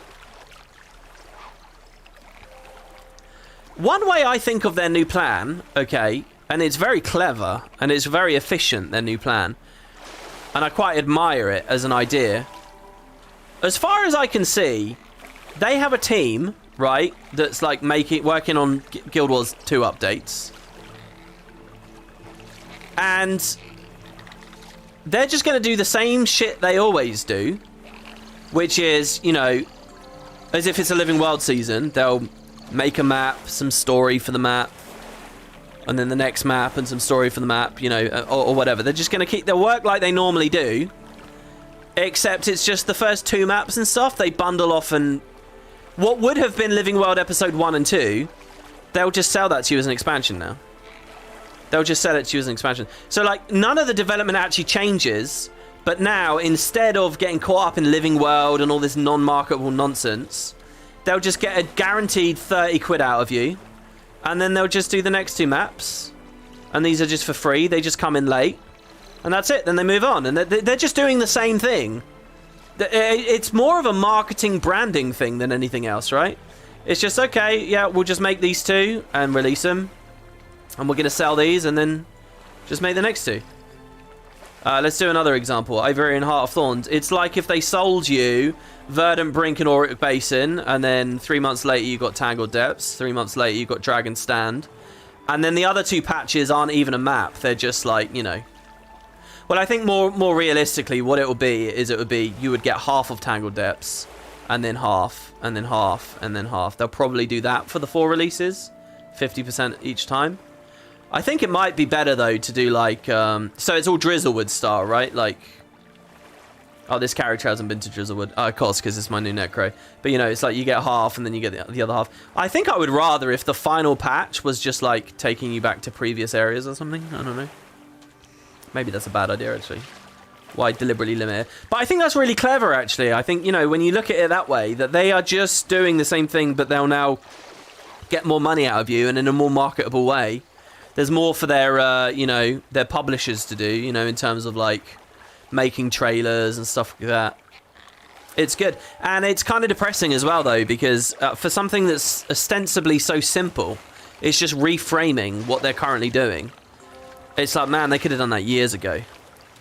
They could have done it so long ago.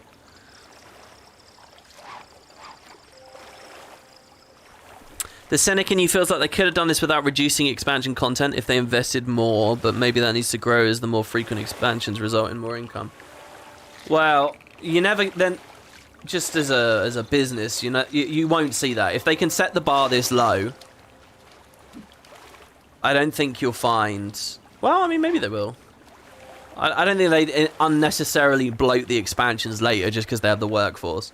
They'd probably do better putting any additional resources they get onto other initiatives within the game, like get a dedicated world versus world team or PvP team, or, you know, guild mission team, or, you know, core systems, shit like that. You know, they'll probably invest more into Guild Wars 2 in those kinds of ways.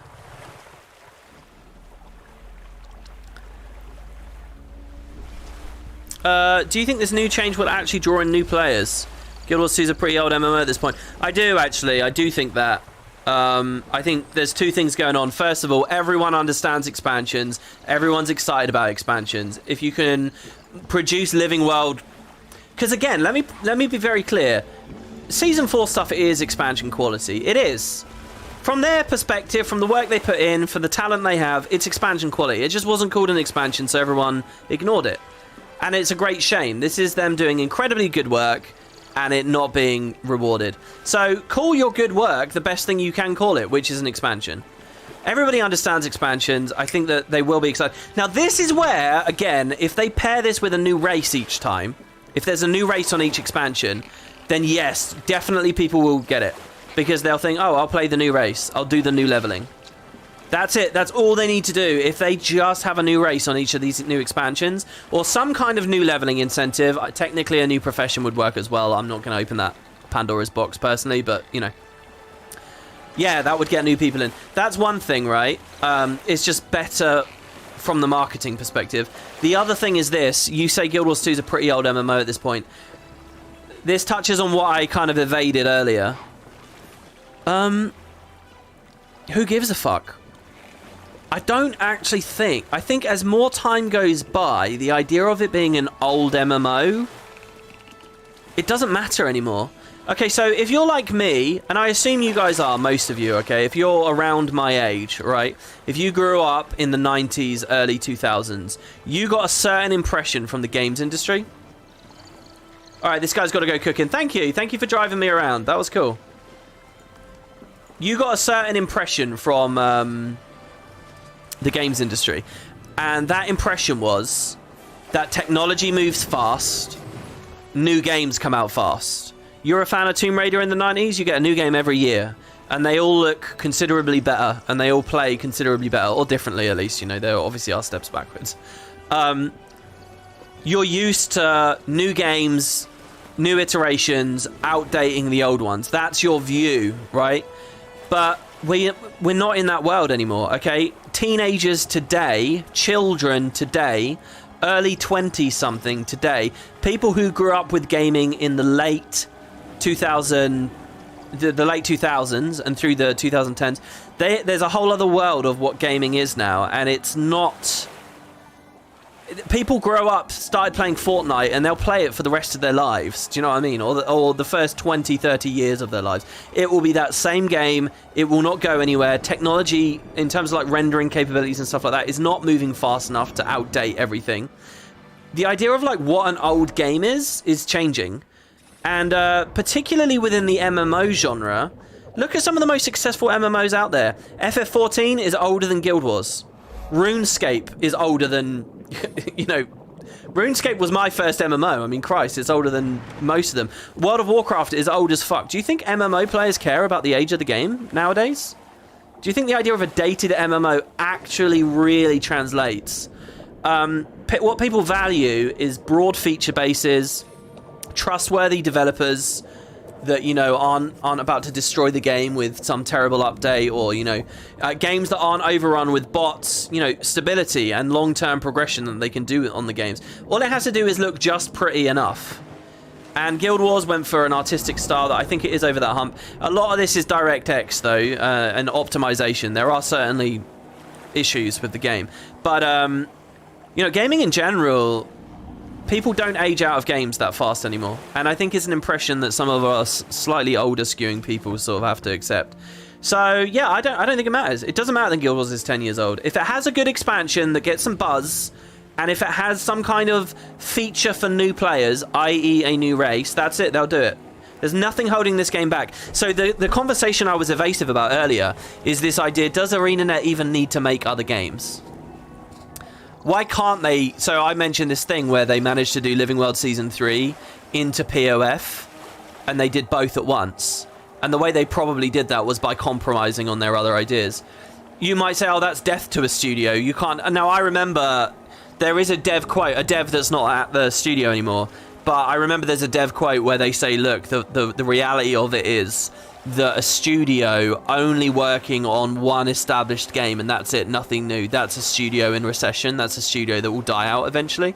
That was a quote from an ex-ArenaNet dev.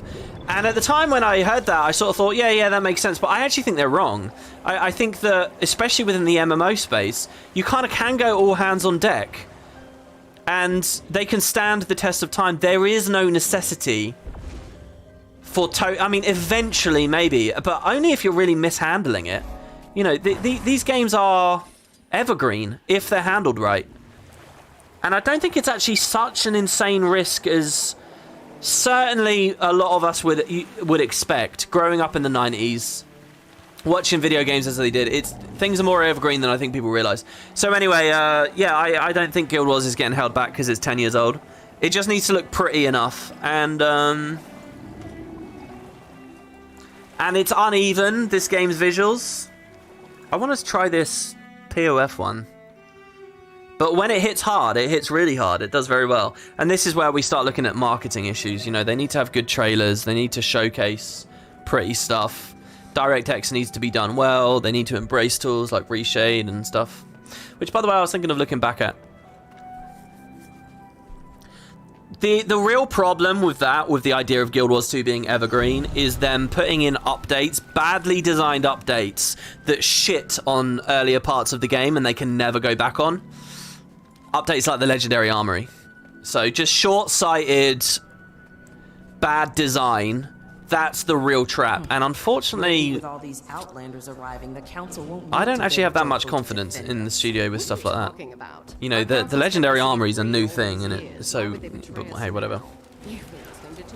Yeah, Reshade is very good on Guild Wars, certainly. He manages to do is just for public relations. We have to trust in Emon and our council.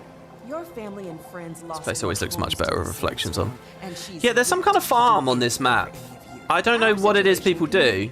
There are others in Oh, there's a pinata coming up. Here, look, fishing. This is some kind of, like, farm. And I don't really know how it works. Why is the legendary armory bad? It's too much to explain, really. That's too off topic for this, I think. But essentially, there's two classes of player in Guild Wars at the moment, and it's sort of against everything the game was meant to be about. And it ruins certain reward ideas, you know. Oh, a new expansion with new runes and sigils and stats and stuff. Well, your veteran player base has it all instantly unlocked immediately. You know, and you've got, like... You don't want to create a massive disparity in the understanding of access to stuff in the game between new players and old players. You want to minimize that as much as possible. And the armory just really foolishly shits on all of that. So what do? We just farm away, do we? Does everyone in this squad count for the thing? This is quite cool.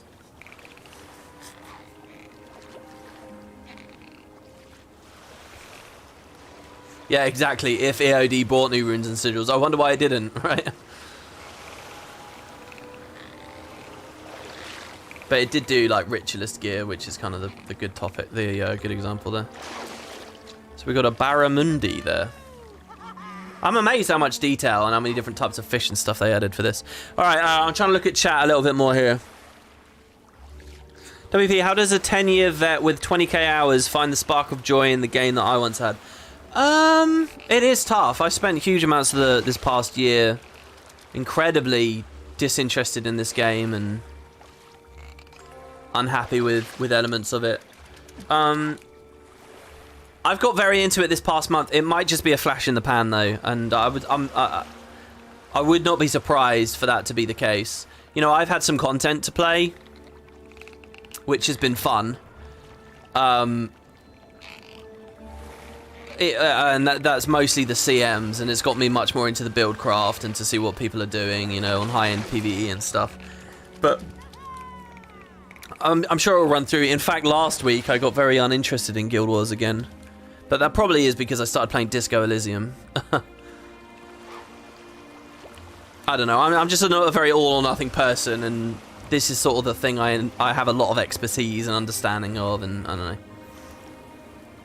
I end up drifting back to it. I don't know how to answer that question, really. I do think, by the way, that a question like that I won't get anymore now that we've heard this blog post. How do you find the spark for it? Well, look, there's always going to be a big release coming up. If they just get this right, a few months and there'll be a release. A few months and there'll be a release. A few months and there'll be a release. A few months there'll be an expansion. I mean, really regular expansions. I mean, I think if you really stop to think about it, it's a very exciting prospect they have for us here. Unfortunately, it's kind of hard to review the idea for a couple of years, at least. We'll have to see, like, okay, is the first expansion going to be really, like, ambitious and quite good, but the second one, they're burnt out, you know? And then the third one, they're really burnt out. You know, it's going to be hard to see where that lies. Is it going to be too bite-sized? Right now, I get all these positive, like, warm feelings, and, you know, when I think about the idea that there's a new title for it, and, you know, a new logo, and a new, you know, a whole new adventure in a whole new area of the world, it seems really cool, but that's because I'm remembering my experiences with HOT and POF and End of Dragons, but it won't be like that anymore, you know, it won't. Another thing I think I'm being a little bit, I don't know, maybe maybe I'm too hard on myself here, but I remember when HOT came out thinking that that's a tiny amount of content. You know, only 4 maps in an expansion? Unbelievable. And I remember when POF came out, they had 5 maps and they were really big, and I thought, this is more like it. It's still a bit small, but this is more like it. I remember thinking that. And now we're talking about halving that. And how that's all a good thing, you know. I mean, these are going to be very, very small. But they'll also be cheaper. There's this price argument is an interesting one as well, where as a dedicated fan to this game, All I want is it just to have the biggest, best stuff that will impress everyone and increase its reach through word of mouth and so on. That's all I want. I just want the biggest, best stuff. Budget experiences are not on my list of what I want. You know, if someone came up to me and said, oh, you know, what Guild Wars needs is more budget experiences, I'd think, no, I want big, grand, exciting things. I want to be able to spend a lot of money and feel like it was, you know, I want the best. That's what I want from the game. So it's kind of small consolation for me to hear, oh, we're doing small expansions, but they'll be cheaper, you know, like that's just not even on my register. I just have to believe in and hope market forces mean that this will overall be better or something. I don't know. Speaking of which as well, what do you guys think that they'll be priced? And when you type, so type in the live chat what you think it will be. Can you put as well what your current price is as well? Because I don't actually 100% know.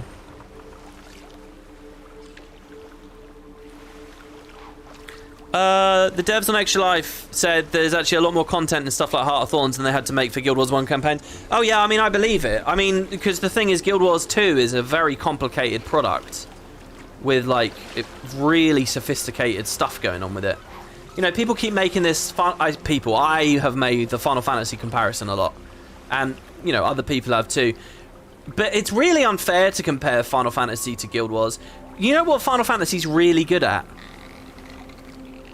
A very basic game with very simplistic storytelling, with very, you know, the bar is actually very low, but you spend so long in it, you acclimate to the low bar, and they've got a format where it's very easy to implement hours and hours and hours of content.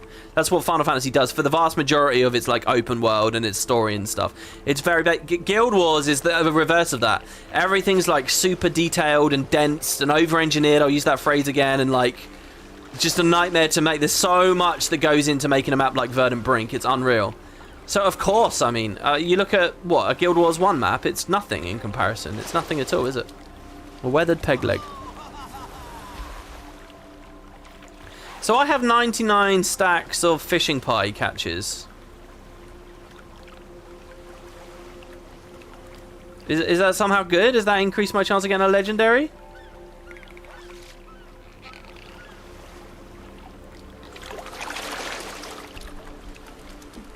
There we go, here's some guesses. Okay, you spent 40 euros. You think that it will now cost 25 to 30. You spent 20, you think it will cost 15. You doubt they would go under half the current price. See, personally, I think they're only going to slightly shave the price. And I'm not up in arms about that, I think that's fine. But I think that they're only going to slightly shave it. I think you're going to get half the content on release. By the end, you'll get the same amount of content. And it will be slightly cheaper. You know, there's something quite cool going on. Have you guys noticed this as well? For years, there have been these gem gates, you know, and I've not really liked... I don't like the argument that... Oh god, how do I phrase this?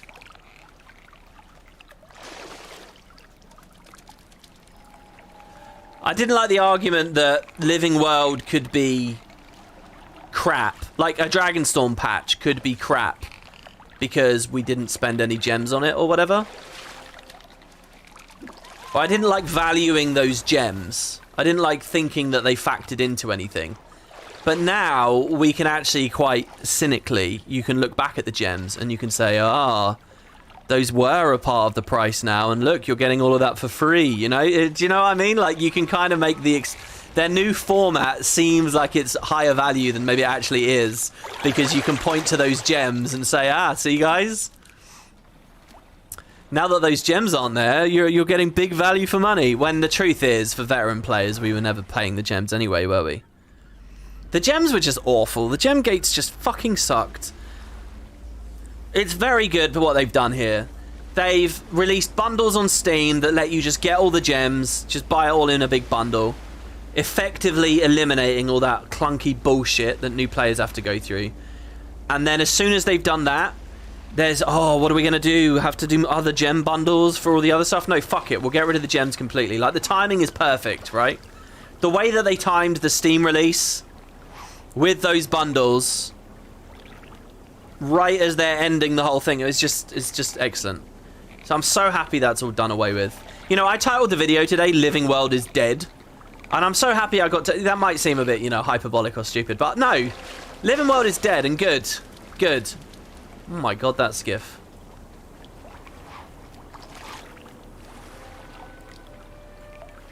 You can't see it being worth dropping 5% off the base price. Like, how many people would pay 25 but not 30? I think the price reduction is damage control. I think a lot of that blog post is damage control. I think they're probably quite nervous about what they've done there. Like, a lot more nervous than they want to let on. Because I think it is easy to be very... I don't know, spurned by it or whatever, or think it's a big step down. I think that the price off is damage control because they are essentially saying to you, this is half an expansion you're getting now. But it's cheaper. They have to be able to, in that same breath, say, but it's cheaper. In fact, the way they do it is the other way. They say, oh, it's a cheaper expansion, but it's a bit smaller. You know, they want to reframe your idea of that. I think in truth, it's probably value for money even at 30. Certainly.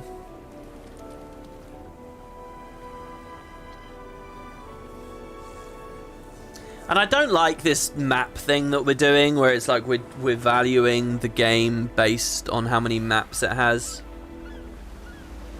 It is interesting to me that they obscured a lot of details about the expansion, but they did say the 2-map comment.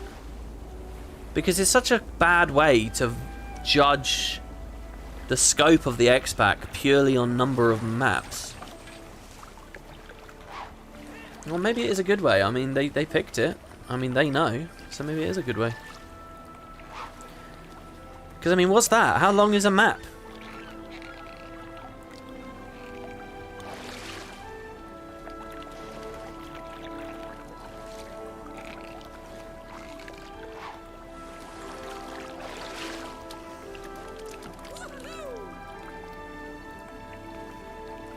You wouldn't mind having a sub model if this game had more frequent updates. Far too late. Far too late to do now, though. Yeah, I don't think they'll ever do that. For what it's worth, though, I have become more of a believer in subscription fees. I don't know whether it's actually fair to say that had Guild Wars 2 always had a sub fee from the start, it would have had much better decade. I don't know whether we can actually say that. But, you know, there's a lot of things that really aggravate me about, like, when you start looking behind the scenes, like, you know, all this shit on Glassdoor or whatever, where it's like clear that the studio is just being used as a stepping stone to other studios because they don't pay enough or whatever. Oh, there we go. We got an ascended thing there. I mean, that does bother me a lot. That really, I don't like that. I don't know whether this is the kind of thing that the consumer should think about, but, you know, the fact that they don't pay that high, they're not that competitive there in the area and stuff. Would a sub fee have changed that? Would they have retained more people? Would the expertise have stuck around or whatever? Do you know what I mean? That's all very, very tricky, dicey stuff to talk about for people that are completely outside. But, yeah. Oh, you got a donation. Thank you. And there's some balloons, and it says 1. 10 euros from Eric. They mentioned that they would include new gameplay and combat features. Do you think they might start to include general trait lines that can be slotted into any class? ESO does this very well, IMO. I mean, maybe. The elite specialization conversation is where that goes, really. And I think they may have some grand new idea for giving people new skills and new traits that is not elite specializations. They might do that. I think that works for what it's worth. If they're exclusive to the expansion area, you know? If you have a line that only is available... Oh god, this is a really, really difficult fish. What is this? This must be legendary and I'm not going to catch it. What's that 6 mean? Oh, I missed it. Oh. Wait, how do I get more fishing power then? This is interesting. Oh, not there. Wow. I can't believe I just went to my PvP thing instinctively. That's so weird.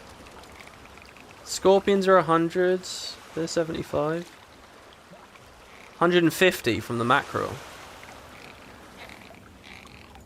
Okay, let's do 150. If you had another line that was only available while you're in the desert or while you're in Cantha or whatever, I think that could be fun, and that could be a nice additional thing. Maybe. I mean, it's kind of just the same as the mastery system to a degree, though. Buy fish food, buy fish food, buy fish food. Yeah, from where? From who, you know? I want the scorpion, not the mackerel. Good evening, WP. Thank you. Yeah, just to be clear, I mean, I'm going to be a bit selfish here. Anyone who donates with a question, you'll get an answer instantly. I don't really... I don't think I encourage donations enough, so there you go. Steph, thank you, man. 10 euros. Good evening. You haven't played since Champions, but you always have fun just listening to me talk. You haven't played since Champions. I actually have a lot of respect for you there. I really do, because you're clearly someone that was spurned by Dragonstorm. And I think that's totally right. And I think the rest of us are weak-willed, slimy, you know... whatever, you know, they can release the worst things possible and we'll just keep playing, we'll just keep going along with it. And then there are the principled people who said, no, this is a line too far, and they've stopped.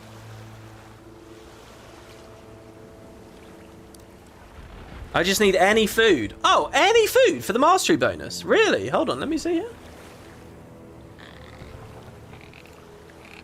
Fishing. Adds 20 to my fishing power. Increases my casting range. Ah, 100 while nourished. Unbelievable. Well, what do I want to eat? I guess I'll eat my steak with winterberry sauce. Where's all the money coming from on this? And you guys said I want the scorpions. Are the scorpions... I mean, I don't have many left.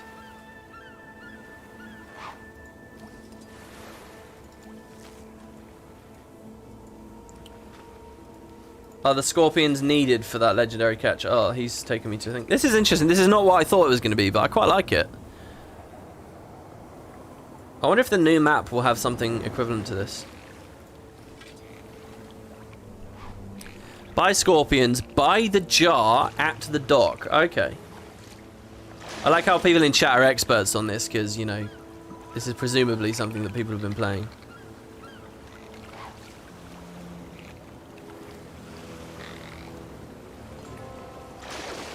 Crumbled ancient statue. An unrecognizable figure. If this had been made of jade... Something, something. It's time to go back to Prog Jail. Remember you? Yeah, it was good to see you, Rocker. Thank you very much, man, for sticking out. And if you had to do any modding there, good luck with your prog.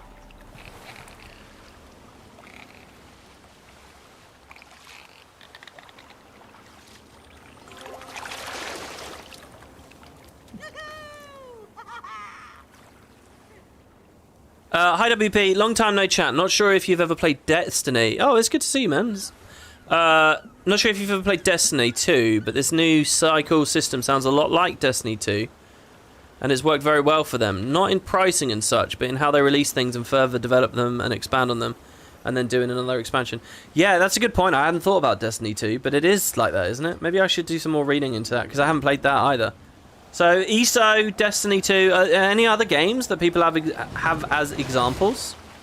You know what's really cool here? All the skiff skins actually really shine when a ton of people are around and there's loads of different boats. It's actually really cool. Not the personal waypoint. What did he say bruh for? What?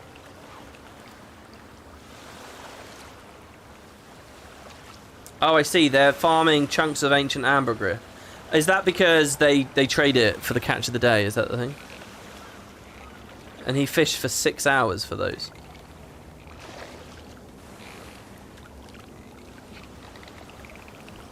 Oh. What? Why'd I get vacuumed onto his one? Is that why he said bruh? Oh, that was a good fish as well. That was a tricky fish. Oh my god, look at this. This guy got loads of legendaries in 7 hours. What? How?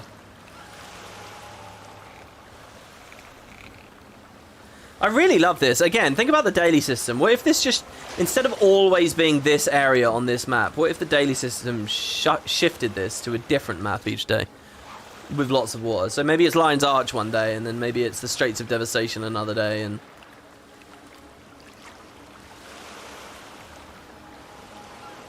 Yeah, whenever Destiny 2 comes up, the content vaulting thing is always a thing, you know, where they actively remove stuff. I don't think anyone's going to advocate Guild Wars 2 removes the Heart of Thorns expansion from play or whatever, you know.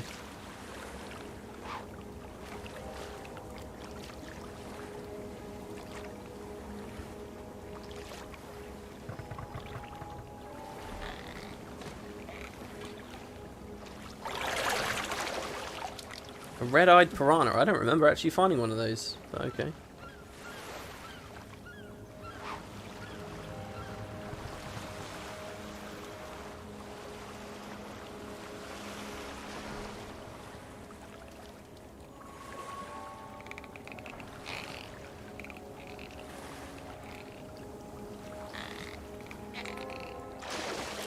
A giant barb.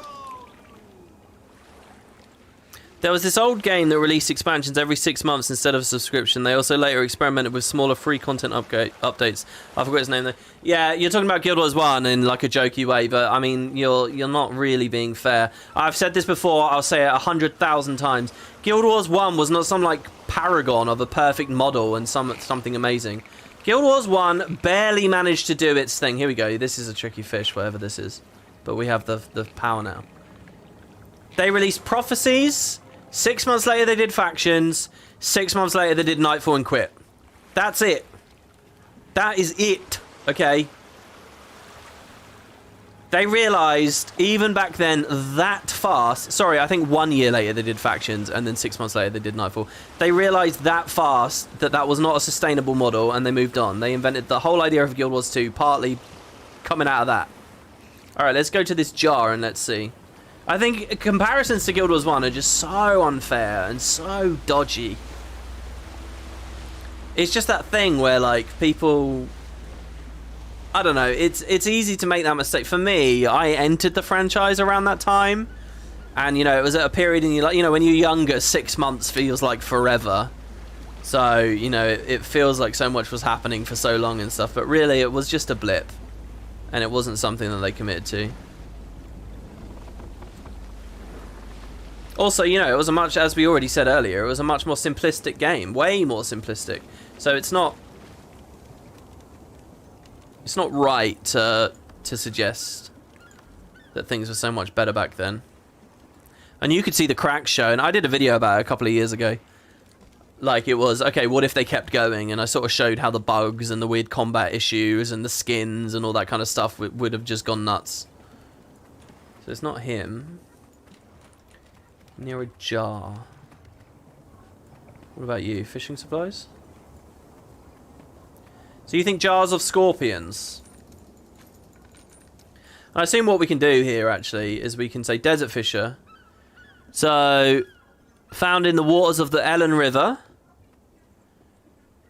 Anytime. This guy wants mackerel. This guy wants anything. This guy wants scorpions. There you go. Vundu. Oh, is the catch of the day today Vundu? So each day it changes. So it's a different bait each day. That's so cool. There's 3 rows of these. Vundu. Kaluga. Giant paddlefish. I should start up a little collection of... here's my skiff. Oh no, that's not my skiff. That's someone else's skiff. Well, whatever. Okay, I mean, I'll do the scorpions. Oh, we need to double click the jars. Dude, I should totally set up a fishing character on my account who's just got, like, fishing outfit on. Antique lure. Equip the scorpions. Okay, and he's going to take me to a new hole, I suppose. You remember doing these fishing achievements when they came out? Saltwater Fisher was horrendous then. Oh, really? WP, do you think we'll get a Guild Wars 3 in the next 5 years? It's a really good question, isn't it? Well, let me throw that back at chat. Do you guys think we'll get a Guild Wars 3 in the next 5 years? It's interesting to me you phrase that as in the next 5 years because that's suggestive that a Guild Wars 3 is a foregone conclusion. But I don't know whether it is. I don't think I'm a believer in Guild Wars 3. I flip back and forth on this all the time. I think there are certain things that have come into Guild Wars 2 that make it just so unbelievably broken that, yeah, maybe they should do a Guild Wars 3. But on the other side, what is Guild Wars? I mean, it's a setting, Tyria. It's certain design philosophies and fundamentals which have been abandoned in some ways. Oh, this guy's quick. The central argument against Guild Wars 2 is this. Why? Why cannibalize your own audience? Why turn your back on this game that already exists and is perfectly serviceable? And as I made an argument earlier, is basically evergreen if you want it to be. So why fuck with it? It doesn't need to be. I mean, now, an idea of a Project Tyria I've mentioned. Christ, it's been a while since I've said that, hasn't it? But the idea of a Project Tyria, which is just another game in this franchise. That's it. Just another game in the franchise. Now that, I think I can get very on board with, you know. Another look at Tyria. And there are so many games I'd like to look at Tyria. Do you know a game that I was really loving about a month and a half ago? Warhammer Vermintide 2. I would love a Vermintide style game or Darktide style game in Guild Wars. That would be so good. For those of you guys that don't know what I'm talking about there, imagine Fractals the game, but it's first person instead of third person action. It's still like party-based group compositions are still a thing, you know, instabilities and stuff, little island adventures that you go through. I mean, it would be fucking awesome. I would love that kind of genre for Guild Wars. I'd also love a grand strategy or a real-time strategy. I appreciate that that genre is not as big as others, probably wouldn't sell so well. But imagine like a fucking RTS, a Guild Wars RTS, where you get to like play some campaign scenario where, you know, you're Or being, you know, you're playing as the Char invading Or, and you know, you're mouse clicking like a fuck ton of siege devourers to move in position as, you know, you have your oh god, what's the word? Your ignite arrows, backline Char, like games. Oh, that would be so good. I'd love some kind of massive grand strategy. Or even like city builder type. I love city builders. I'd love to play a city builder where I build up like Pike and Square or Divinity's Reach or something. That would be cool. As far as mobile games are concerned, I don't really give a fuck. I don't really care about a Guild Wars auto battler or a Guild Wars card game. I mean, a Guild Wars card game could be good if they do it well enough. I would certainly play it.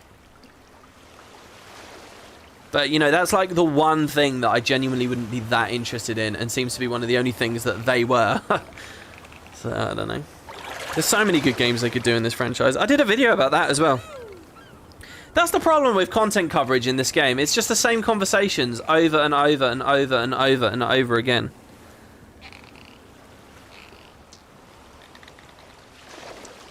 You think the current engine is limiting what they can do? I mean, certainly it is. Certainly is. But that's true for any number of evergreen MMOs. You think the RuneScape's engine doesn't limit it?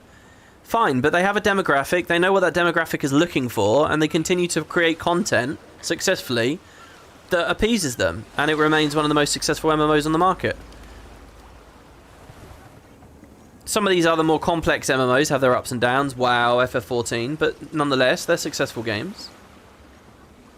So, I mean, why is Guild Wars any different? Yes, there are limitations, but are those limitations so severe that there's no feasible way in which they can satisfy their consumer base without making a Guild Wars 3? Oh, well, no. They could go and go and go with this. Well, in theory. I mean, we'll see. We'll see if mini-X packs are the way forwards. Certainly from a marketing standpoint, mini-X packs and killing Living World is definitely the way forward. 100% that's the way forwards. But can they build the content? Can they build enough content at a high enough bar of quality? Can they stop making dodgy design decisions? Can they stop writing dodgy stories? Sorry, but I mean, the way that they fucking screwed up the whole Elder Dragon story is just... Ugh. It doesn't fill me with much confidence. But, you know, if they nail these things, there's nothing... Those are the things that are more likely to hold them back than the engine, I think. Yeah, there would be, you know, prettier rendering. They could probably handle map transitions better, stuff like that with the new game. But it's such a big undertaking to pick up a whole new MMO, you know. There's such a huge feature base you eventually have to cover. I don't know, I'm just not a big believer in Guild Wars 3. Maybe more projects around Tyria, fine. But an MMO? An MMO to cannibalize your own audience for a somewhat inferior product? I don't know, I don't see it, guys.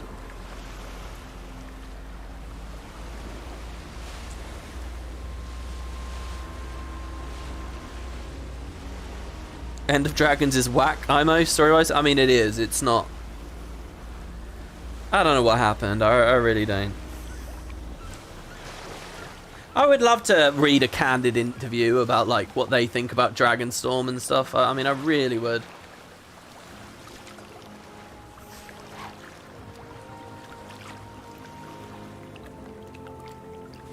Do you think Guild Wars 2 should do crossovers to promote the game more? No, I don't think that really matters. I think any kind of weird marketing gimmicks at the moment would be putting the cart before the horse anyway. At the end of the day, we're in a very transitory period for the game right now. One that we've been begging for, frankly, for years and years and years now. But it's here. Since the end of Season 4, essentially. If this works out, if they get one of these mini X-Packs out, plus the quarterlies, if they get one loop of this done, one cycle, and it works well, then yeah, then that's when you can start going to Quiznos and shit like that. But for now, let's just get the product good and get the word of mouth good. And they can do crossovers and stuff later. But the power of just having an X-Pack every release, this is going to be so good. And you know, here's another thing that I really like to think of with this as well, guys. Do you remember Season 3 added Ember Bay, right? And added Draconis Mons later as well. It was the Ring of Fire. I remember feeling so weird about that. This whole Living World thing's been holding the game back for so long. Because I remember the Ring of Fire. And it was just coming in sort of in a random Living World patch. And Living World patches had that kind of reputation of being a bit smaller, a bit lackluster and stuff. And I remember sort of... I just didn't quite know how to wrestle with the fact that... You know, because I'd been dreaming of the expansion that would take us to the Ring of Fire eventually. And, you know, it was good. It was all right to play. And it was certainly a distinct environment. You know, the crazy lens flare and all the rocks and the skulls and the lava and everything. You know, it's not that they did a bad job on it. It just, it was packaged in such an underwhelming way. There's just always been that weird thing with Living World where just the box, no matter what they made, no matter how good it was, I'm flying alongside Kraukatoric on the back of Aurene, sieging him down, all that kind of shit. Just if it's in Living World, it just felt meh somehow, you know, and like now the Fire Island chain's ruined because or something. With this new format, you'll never get that again, you know. If they do dump in the Scavenger's Causeway one day or whatever, you know, it'll be in an expansion. I mean, realistically. And I don't know, there's something more captivating about that. I don't know. Maybe this is all just bullshit. Oh, there we go. We got Orvindu. He wasn't even hard to catch. So that's it, is it? That's my big endorphin release. This is why we do it. I'm so happy to be getting away from Living World. I'm so happy. Mini X-Packs is one thing. I mean, I think there's some discussion about that. But,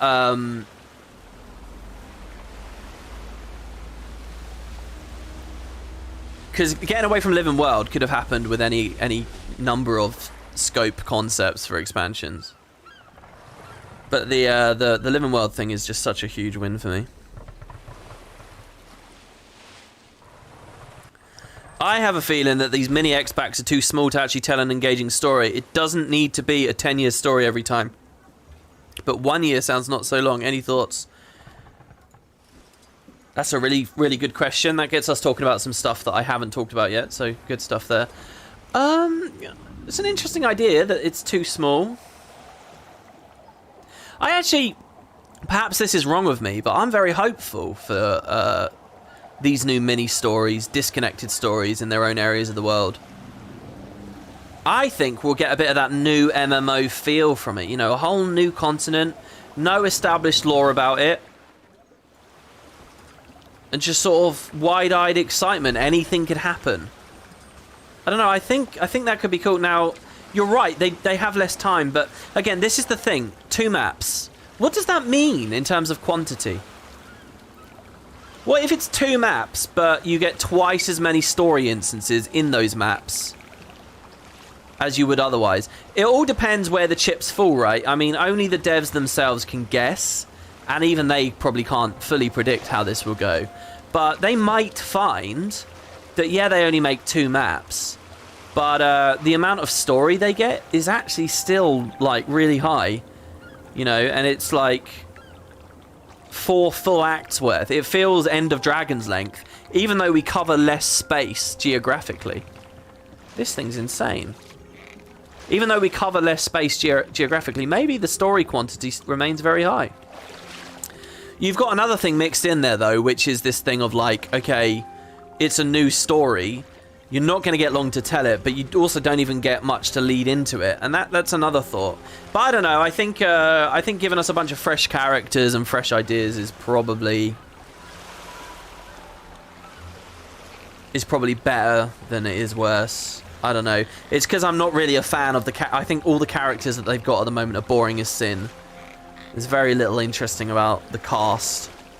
And whenever there is something interesting about the cast, they immediately remove it. Look, I've got to be honest with you guys. I might not be a fan of Guild Wars for much longer on story terms, because the more I think about the story over the past few years and how just disinteresting a lot of the characters are to me, and, you know, we don't have a long story anymore. We're going to have these little mini packet stories.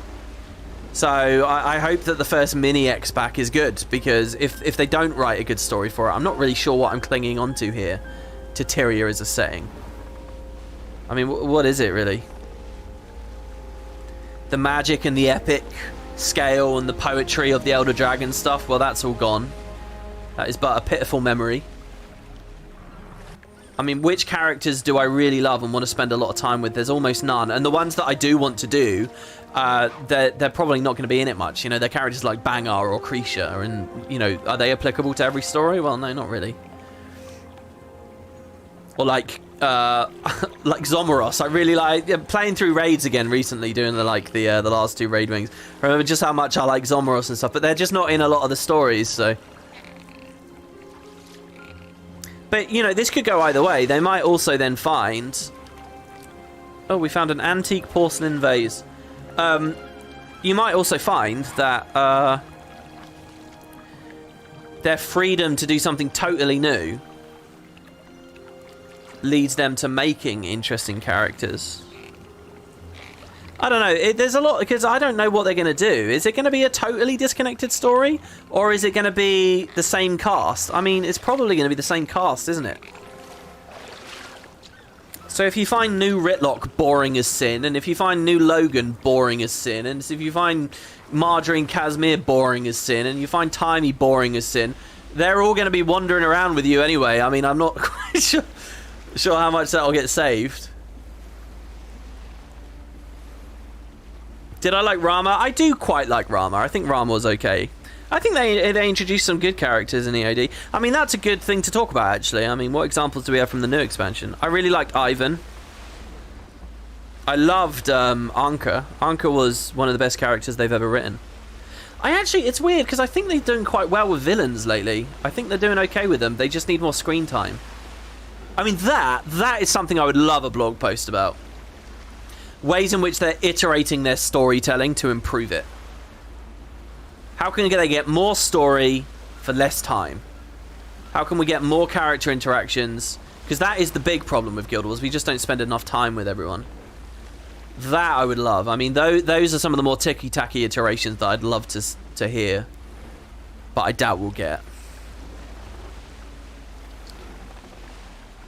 Like earlier, I mentioned that essentially they're just going to do the same thing here. They're just bundling it, you know, they're just making Live and World like they normally do. It's just they'll sell the first 2 episodes as an X-Pack. You know, they're just doing the same thing.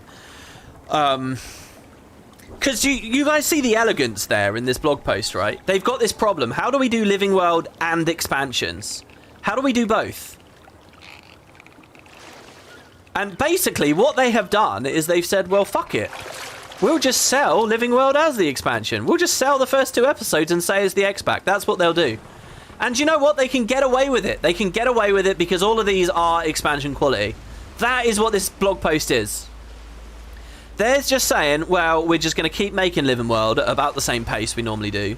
Except we'll sell the first 2 episodes bundled together for 30 quid. Call it an X-Pack so we get all of the marketing value from it. And Bob's your uncle. There you go. That's the announcement. And it is very... And I'm really satisfied by that. Some of you guys might think, oh, it's scummy. But no, I like that. I like savvy. I like to see them being, you know, smart about it. Less than virtuous. They're being smart about how they're, like, monetizing and, what, you know, putting their development effort in. And they'll get rewarded for this. I think it's the right move. So, but, you know, if I make that comment, oh, they're just doing the same thing they would be doing anyway. They're just selling it better. Well, do I want them to entirely do what they'd be doing anyway? I do want to see improvements in the storytelling department.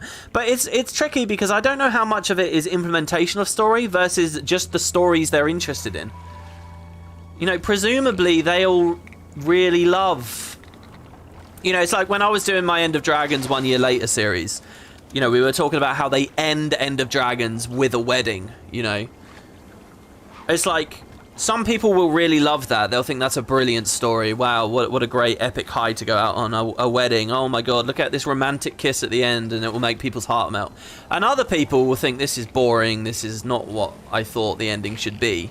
And you know, at a certain point it does come down to taste. And if your taste is not the kind of storytelling that studio's taste is, no matter how much they tweak the implementation, you're just not going to like it. Do you know what I mean? And so I do wonder with that as well.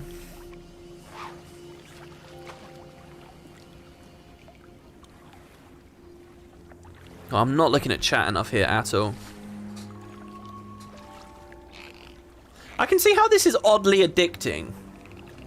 Just fishing away like this for ages. I assume everyone doing this is like listening to podcasts or something.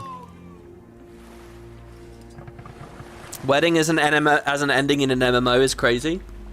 I mean, I think it's alright. I don't really have super strong opinions either way. I think the scene is really teeth-pullingly cringy. I think it's very cheesy, but, you know. What I hope for mostly is that the next episode, 2 weeks from now, opens with the wedding and everyone gets slaughtered, you know, and it's and it's a really dark, evil opening, and then we go to hunt down the demon that did it. Here's what I want to see. I want to see an Oni shadow step through the mist, slit Marjorie's throat on the altar, big red splatter blood over her lovely white wedding dress. Casimir screams, hiccups, darkness, and then the opening title.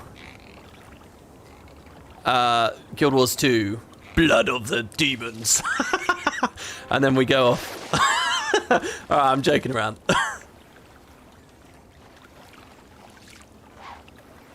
That's just cringe on the other side. Yeah, I don't know. I mean, what do I know about writing a good story? Fuck all.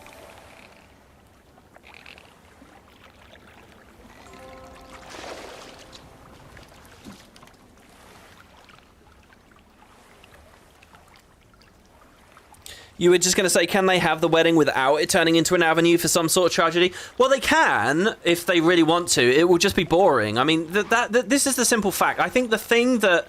I said this in my story playthrough. I know it's kind of off topic.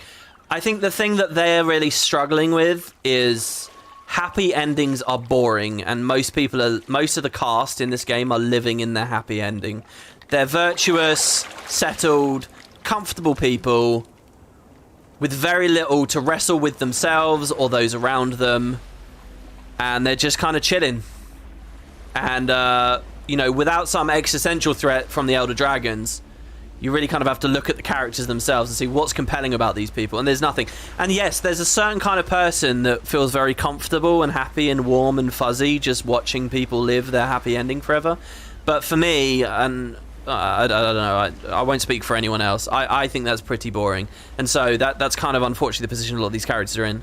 So maybe it's time for them to be retired. And indeed, if we're going to go to the Sunset Isles or whatever in the next X-Pack, giving us a new cast might be really nice.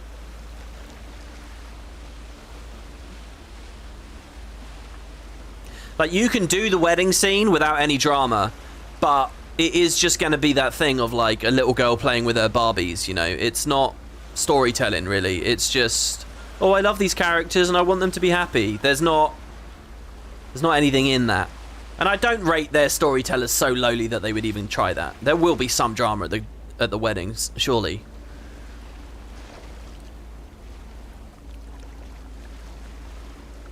There's also like this question of what you've earned, and people talking about FF14 again in chat there. The thing with 14 is there's so much more storytelling that it's really easy to sort of end up being invested in the characters. It's not the characters are necessarily that fascinating, it's just, I don't know, you form a certain connection. Guild Wars 2, people flit in and out very, very, very regularly. You don't really get too much time with them.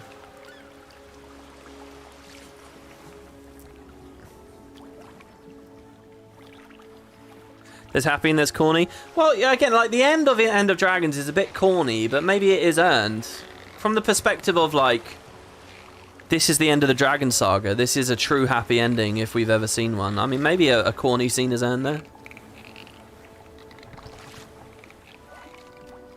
And I do remember there's a moment in that scene that I really love as well. I mean, you can watch my original playthrough, and it's when Ritlock and Logan are like chatting to each other, and he's like, "Oh, do you want to hang out?" And Ritlock's like, "Ugh," or something. And I really, really loved that. So, you know, they have good little character beats in there.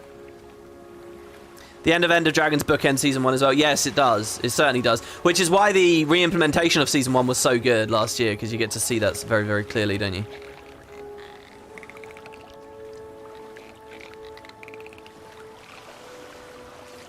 I can see a question there, sorry. I just got to wrestle with this fish here. What's that? So, given the history, do you think the studio will actually implement these changes? They've had plans with the lousy implementation. What? All the stuff from the blog post? Absolutely they will. Absolutely they will. On what planet wouldn't they? No. They've said that's happening, and they've clearly given it a lot of thought. It's not like they just winged it and threw a post up because they saw on Reddit people were crying for a roadmap. You know, there's a lot of money at stake. There's a lot of jobs at stake. It's a studio making a game. They've definitely thought about it. They will do it. They're not just lying to you. Mini expansions will happen. Living World is not a term we will see anymore.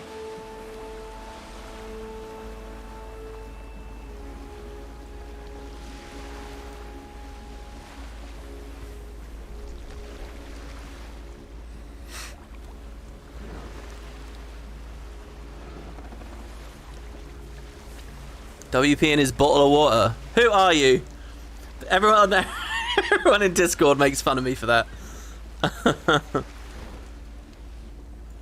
Why is everyone, including yourself, treating this announcement as them removing resources when it only states the opposite? Same staff, just spread around the game more. PvP, World vs. World engine. Well, I don't think I have said they're removing resources, have I? I've said they're doing the same thing they always are. They're just bundling it more intelligently. They're packaging what would be called Living World off and saying that's the expansion instead. I mean, I think that is the purest, simplest way I can get across what's happening here.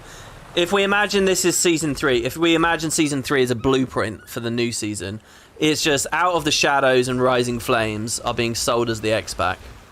And then these come in on the quarterly over the year. 1, 2, 3, 4. And then boom, we're into the next X-Pack, which is Daybreak and Bug in the System. And then quarterly. Boom. And then we're into the Icebridge Saga, which is now not going to work, really, because this was all a mess. But yeah, that's all they're doing. Though, obviously, it's going to be bigger than Bloodstone Fen.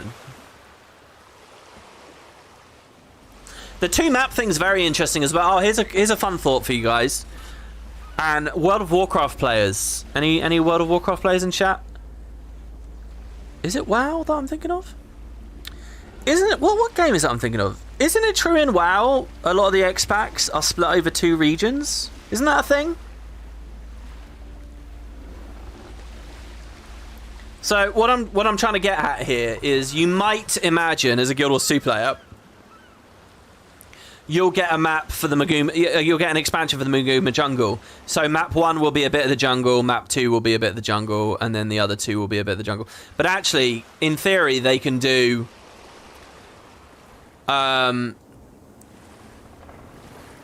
they can do a twin. The one expansion is twin regions. So I've had this idea for an expansion for a long time. Okay, the expansion is called Destruction's Depths. All right, and in Destruction's Depths, you get two regions. You get the depths of Tyria and the depths of the Unending Ocean. They're twin, so you can actually have one of the maps might be here.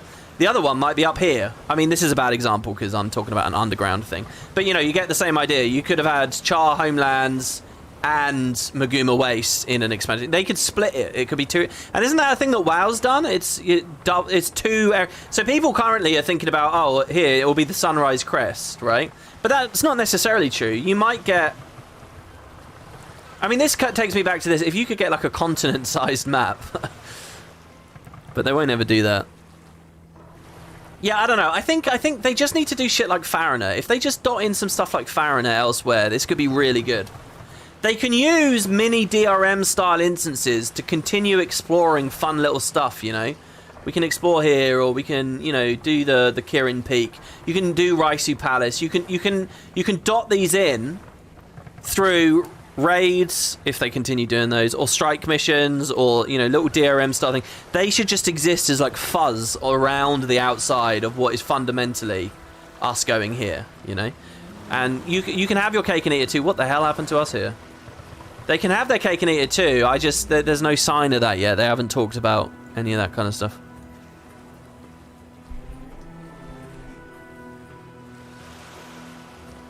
DRM lol, please no. Yes, DRMs. Obviously not with that name, but the general idea.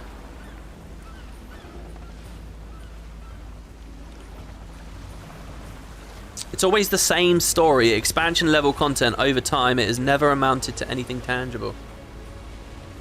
Well, I don't know whether that's true. Icebreed Saga was the big issue with that. They went on stage, they said expansion level content. Everyone, not everyone, but a huge amount of people were thinking elite specs there. And again, that's one of those moments where they could have done an elite spec per patch. I don't think there's anything wrong with that. But that was the only time, really. I think it's unfair to say other areas of the game had that problem. That's a very real criticism of Icebreed Saga, though. But basically, what I look at the Icebreed Saga is as, oh, fuck. Panic, panic, panic. Something terrible, some disaster has hit them. What do we do? Well, we got to do something. Get out on stage and let's just up the Icebreed Saga as much as we can so that the community stays with us. I mean, those were dark days, I think, really. That's a bit ridiculous of a way to phrase it, but I do think that's... Oh, I need to just eat. That's what I need to do, just consumables. Aside from that, when else have they said, oh, expansion level content, and then we haven't actually had anything? Thunder Shrimp Tonic.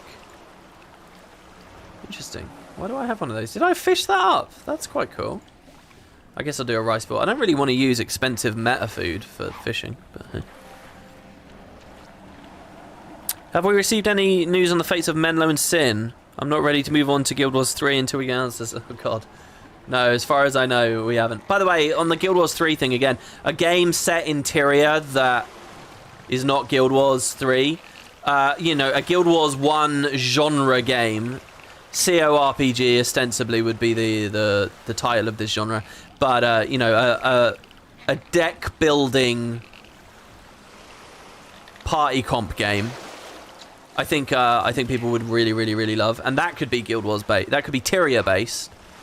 I would actually set that right around Guild Wars 1. How cool would it be to have just a sequel to Guild Wars 1? As in, it's back at that period of time, you know? It's right after Eye of the North. Interesting concept, isn't it? And imagine if they did that, and then there was continual updates to both games, how their patches could interact with each other.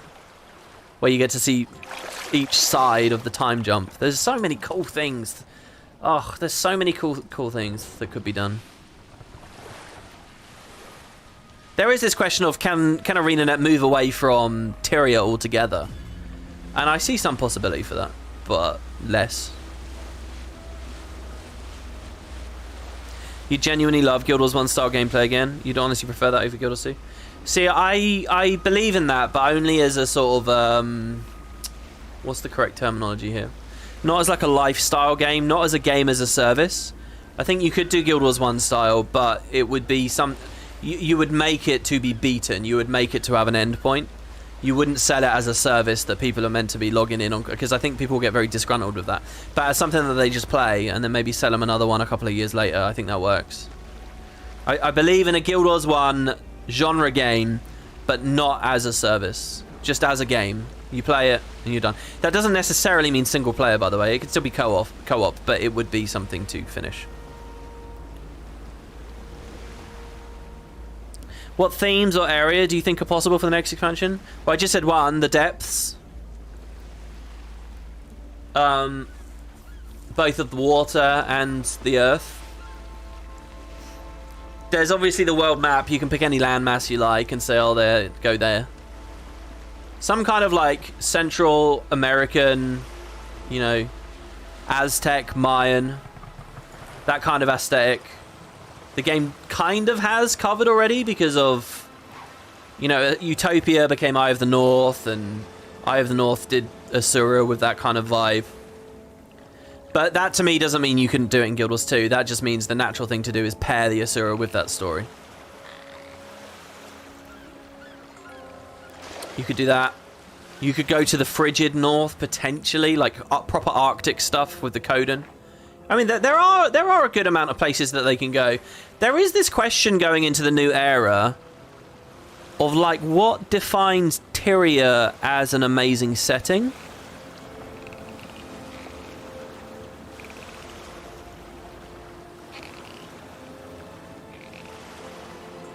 And I don't know whether I'm really qualified to answer that. I should play WoW. What's going on with WoW at the moment? Are they building up to a big story? Or do they just do random little... Or do they just do side adventures like Guild Wars is going to be doing? You know, just encapsulated bottle episodes, essentially. You know. Because what are people playing that for, as far as the story? They love the what? The god lore in that game? Do they love the races? The Alliance versus the Horde? What is it people are really chewing on? Because for Guild Wars fans, now that the Elder Dragons are done... Now that the god stuff's kind of a lot less interesting than it used to be, now that a bunch of the playable races feel kind of meh, I don't know what it is people are like, wow, Tyria's the best setting ever. I don't know what it actually is. You know, because most of this stuff we'll be moving into now is going to be completely fabricated, pulled out of their asses. It would have been like some vague string from Guild Wars 1 or Guild Wars 2. Just, it'll be some small idea, and that they'll spin into a full thing, but it's mostly going to just be constructed before our own eyes. So what is it that about Tyria that's so, you know, compelling? WoW has individual stories, but can sometimes lead to the next. You honestly don't know anymore. WoW's a mess. World content sucks, so you really need to enjoy raiding, PvP, or Mythic Dungeons. Yeah, I can say that for Guild Wars at least. It's not a mess. They haven't done time travel and all that bullshit. Not like proper full-on time travel. So good job to them. The more I think about it, the less I want the mists to be a thing. In fact, it's interesting, isn't it? This whole mini X-Pack idea, it feels pretty obvious that, I don't know, suddenly the mists don't seem like a good story. It seems too big, doesn't it? Oh, you don't want to be in that position, do you? You don't want to be in a position of thinking a story is too big. It feels like going to an alternate Tyria and all that kind of stuff is just too much now.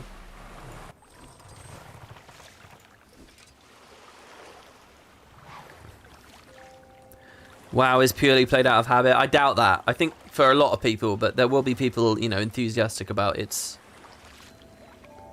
main story.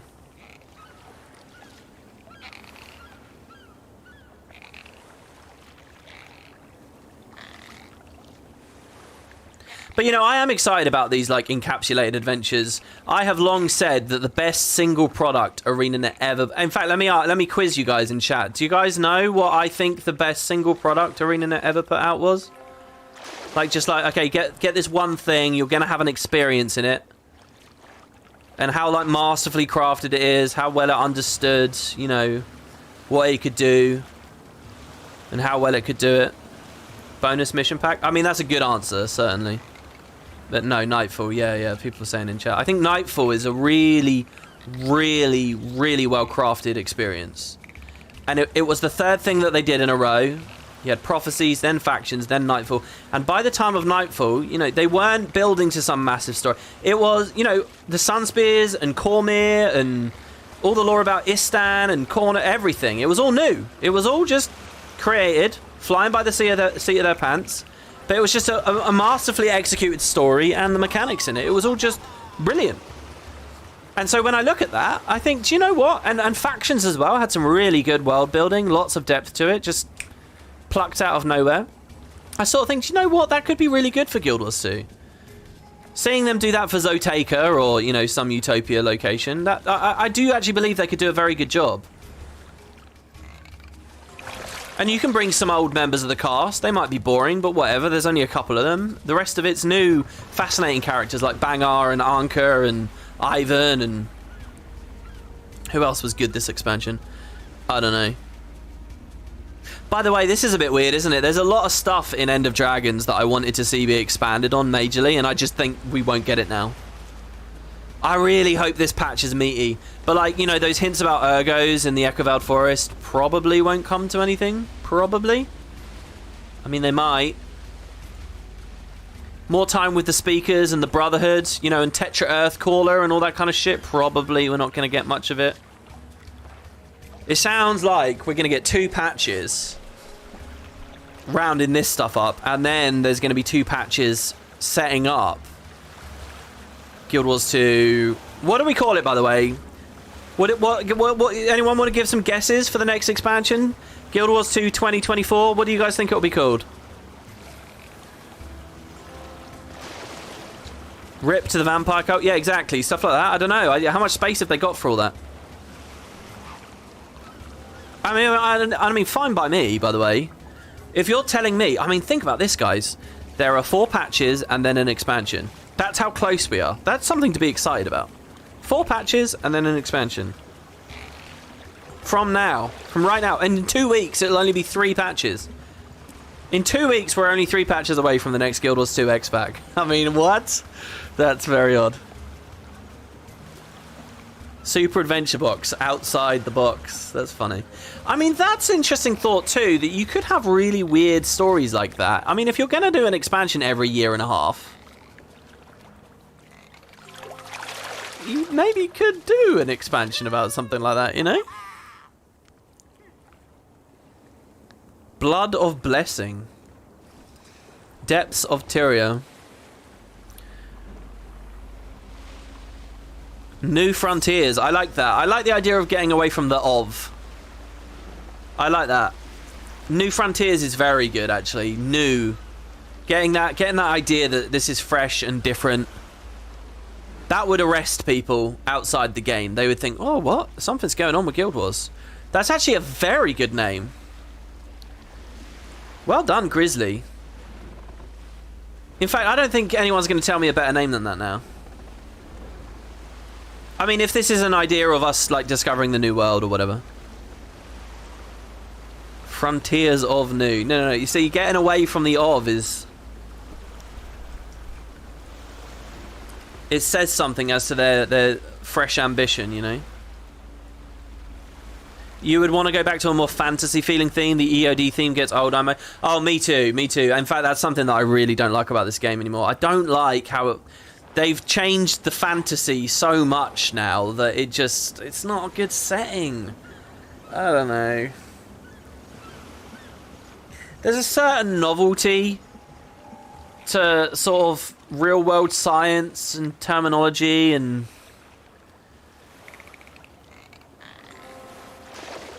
You know, being in End of Dragons in, like, rooms that look like nuclear reactors and 50s sci-fi horror movies and stuff like that. And there's a certain novelty to hearing an Asura talk about anaphylaxis and stuff, but I don't like that vibe very much. You know, it's probably just nostalgia goggles. It's probably just purely personal nonsense. But when I think back to, like, the Ascalon settlement and you know, the general vibe, the kind of fantasy vibe that Guild Wars 1 had versus Guild Wars 2. You know, I just... People talk to each other in Guild Wars 2 like they're working in a skyscraper, like in an office together in the year 2015, you know, and on planet Earth. And there's something about it that I don't know, this is not kind of the kind of fantasy or escapism that I enjoy. Those drakes are eating all the Guild Wars fish. 2 A New Hope. I don't like that because it makes me think of Star Wars.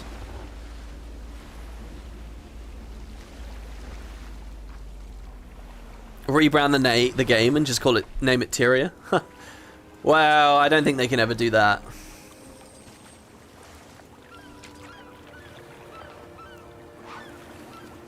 I mean, you can get away with some weird janky stuff. It's like Path of Exile releasing... Aren't they making Path of Exile 2? But it's actually basically just an expansion to PoE. Am I wrong about that? Isn't it like essentially the same game? It's just... I mean, you could do some weird stuff with your naming if you want, but I don't know. I don't think...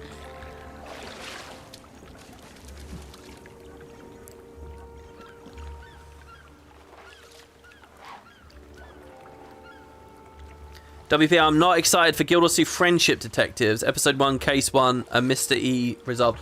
I think that's a good shout, by the way. E probably will get a resolution there. I am actually excited for the detective agency Scooby-Doo gang thing. I mean, it might get a bit old, but there's enough characters in it that I quite like. Some new faces there.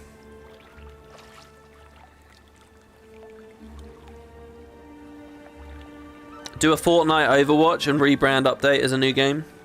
I mean, I think you can get away with something like that if they, you know, if they did DirectX 12, you know, not the 11 update, but 12. There was really major shader work and just huge optimization improvements, a radically different new player experience, a new user interface as well. You know, you change a lot of stuff. Maybe you can get away with it. Maybe. By the way, speaking of the user interface, just a little reminder for you all of the big smudge. I don't know whether I can really show it here. You see all this grime on the screen here under my cursor? I don't know if I'm actually showing it well enough here. That's the and it wasn't the one on the left even worse actually. That's all on your options menu all the time. Yeah, there you go. Just a nice big smudge for you. Oh god, not again. It was much better. I think I was in the World versus World lobby last time. You don't think ArenaNet narrative team actually knew who E is when they created them? Yeah, I think they confirmed that on Reddit actually. I think they basically said, you know, this is a mystery that we didn't really have an out for, but we just threw it in there. I kind of get very leery about that. I don't like stories about that at all, but I'm mostly flinchy about that because I used to watch Lost, and that's what Carlton Cuse and Damon Lindelof did constantly. And it's a cheat. It's and eventually you're going to run out of time. And if you don't actually have answers for the mysteries you're throwing in, as intriguing as the concepts are, if you haven't put in the legwork and figured it out yet, it's going to disappoint people by the end. And so yeah, that was a huge issue with that TV show. But, you know, I don't think ArenaNet, I don't think just in general that's a terrible thing to do as a writer. And I don't think that this company has a bad record for that. I'm sure they'll have a good answer for who he is. Probably Farron. And Farron's a good answer. Bobby posted that he does know who he is. Yeah, I'm sure they do now, but when he was invented, they didn't know.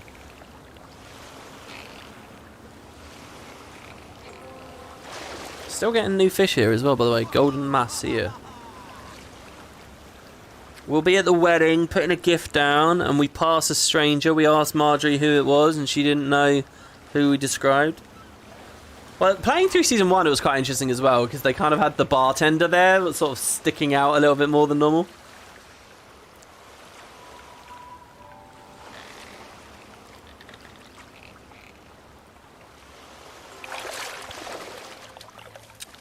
Imagine a vampire class to Guild Wars 2. Damn epic.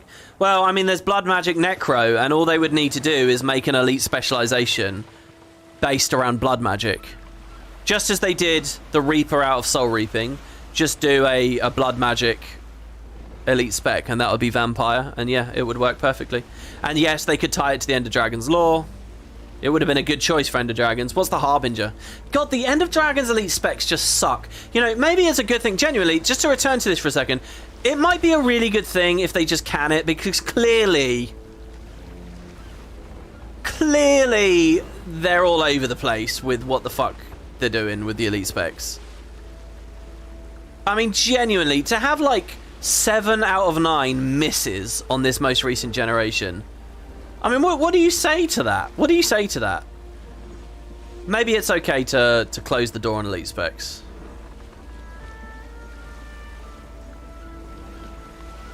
But the Anka stuff was great. Yeah, but it still doesn't necessarily have to do... I mean, yeah, her story's fairly harbingery. Obsessed with the end, becoming nihilistic because of it. Yeah, I can kind of see that, but I don't know.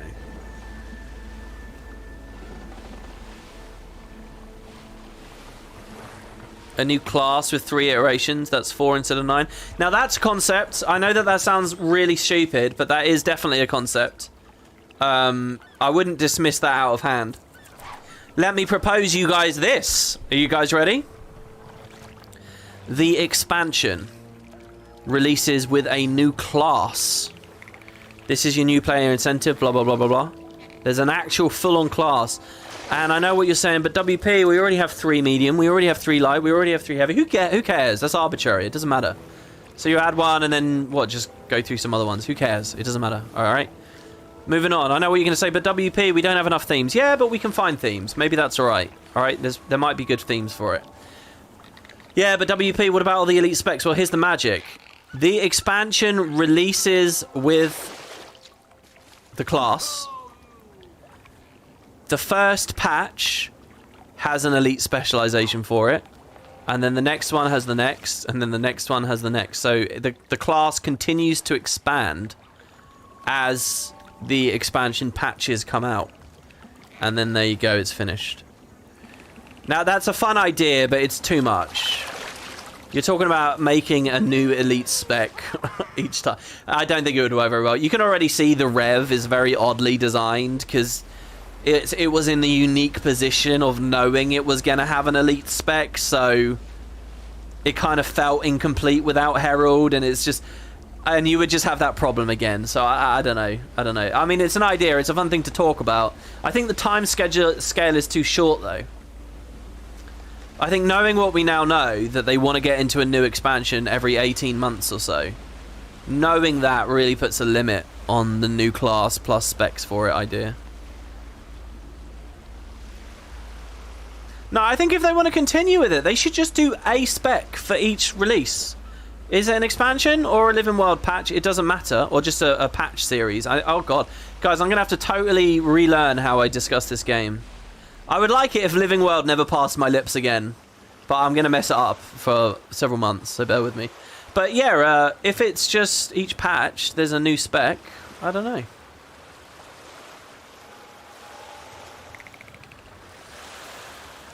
And to be clear, I'm not a very big believer that this game needs more new full-on classes. Do you know what I think this game needs? This game needs smarter balance in terms of identifying fantasies that people want to fulfill and making sure those builds exist. And I think that the balance team is terrible at that job. So, for example, when people pick engineer, what's the fantasy that most people are looking for when they pick engineer? You know, new player, think of it, just some wide-eyed, enthusiastic new player. He's decided to go for the cogs and all the building and stuff. Why has he picked engineer? He's probably picked it because he wants a turret playstyle. So it should be the duty of the devs to identify there's a big fantasy people are looking for. It deserves a spot in the conversation of like structured endgame, which is what most people will tunnel vision into thinking about. There should be a place for turrets, like a turret identity build, right? Same for a minion build, same for... So, looking at Ellie, all these fucking patches about desperate to make Staff Ellie a support thing. Well, is that... That might be what you're desperate to force it to. But what's the fantasy people were looking for, and all really were looking for, when they think about a Fire Ellie with a fucking staff? They want to feel like they're meteor showers and that feel good and are powerful. Don't over-nerf it, which is what they've done, you know? Like, you just... balance along these lines, I think, is really important, because that will probably make people more satisfied than anything else. And they seem to have absolutely no regard for that.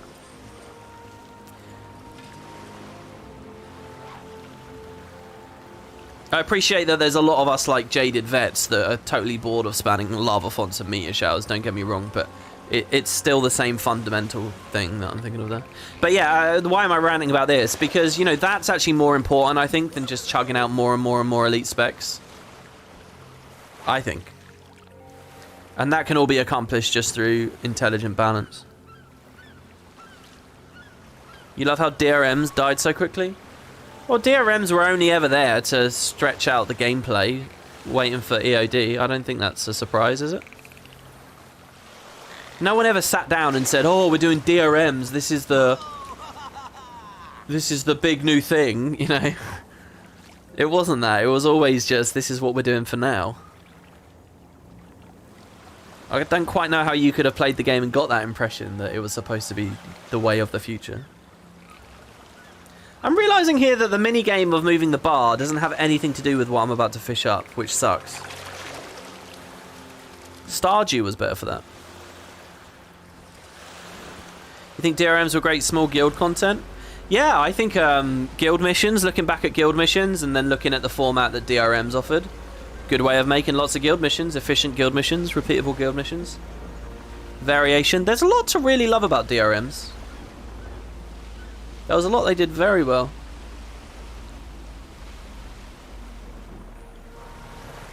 WP, any discussion for playable races, or are we past that? Well, I mentioned it a few times. I would really like to see that fit into this new idea for expansions. I don't know what else there is for me to say, really, though. I mean, what, you want candidates for playable races? Right now, I think there's only 3 really good candidates. There's the Tengu. Obviously, the Tengu.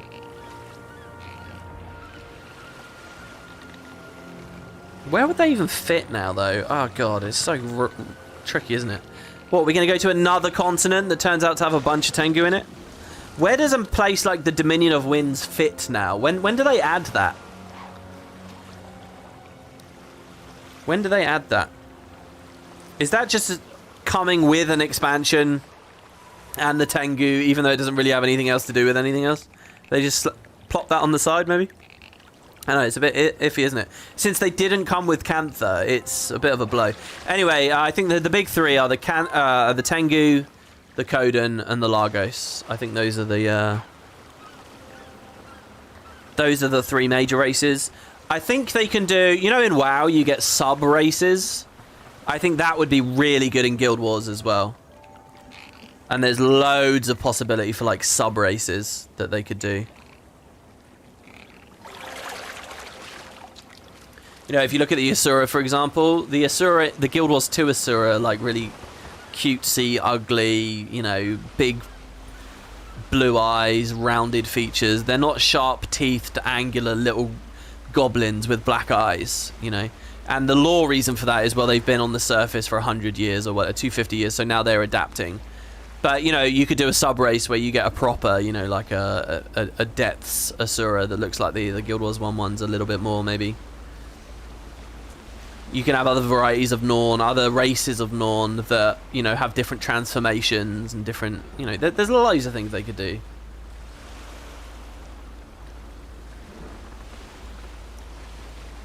You could maybe do as a subtype of humans, like the undead. Undead maybe deserve a point on the list as well, actually, just as a straight up their own race. People like the undead. That's one of your biggest complaints. There's a lot of locations on the map, but you can't go there. It's very annoying. But that's a weird phrase there. It's very annoying. Is it annoying, really? A lot of things must annoy you. I mean, it's just not perfect, is it? But I mean, I see. Again, just because we only get 2 maps and then 1 in the later things, if they add another type of content, DRM-esque content, like Fariner, we could get any number of other places on the map, and that's all that matters. Just space for missions in other areas, and they can do it. And if you think about it, it's so much easier to give us more areas of the map like that when they don't have to invent hearts, and they don't have to invent map rewards, and they don't have to invent 50 dynamic events, and they don't have to invent loads of ambient dialogue, and they don't have to invent a special currency for the map, and they don't have to filter in all the new mechanics, you know, like ley lines or bouncing mushrooms or, you know, sand portals or fishing spots. I don't know. You know, when they can just do an instance like Fariner, it's so good. So it's just as long as they filter that in, it's good stuff. But you like hearts? Yeah, you might like hearts, but did you need to do a renown heart in Fariner the First City? To experience going around Fariner the First City, did you need to do a heart? No, you didn't, did you? That's the point I'm making.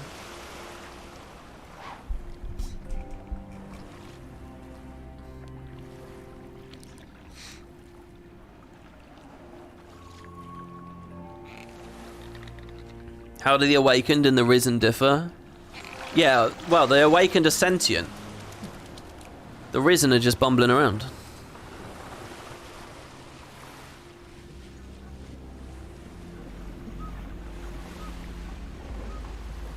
Funny enough, earlier, Asura concept art scene in Guild Wars 1 wiki shows them even more goblinoid. I like that word, and savage-like. You think we might see such feral Asura holdouts if we ever visit the depths? Yeah, I would really like that too. I think there's a lot of space for that. Alright guys, I'm kind of winding down here. Has anyone got any other questions for me? Because I'd love to answer them. What are my thoughts on having solo content like dungeons? Well, I made a case earlier for making dungeons soloable, putting them in the story journal. I think the game's full of solo content. 90% of the game is solo content. So actually, my emphasis wouldn't be on that at all. What I think the game needs is a good daily system that pushes you into co-op content as much as possible. That builds communities, that creates purpose for guilds, that gets people interacting with each other. It's an MMO, for God's sake. That's what I think.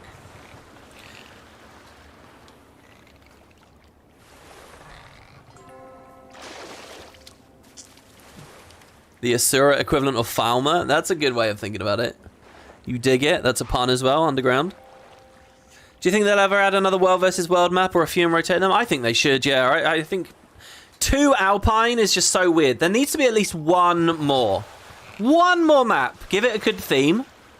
It can be End of Dragons themed. I don't see why they don't do it now. I really don't. There should be a desert boardland, there should be an alpine boardland, and there should be like a tropical boardland or whatever. I mean, the desert one feels kind of tropical in the center areas anyway.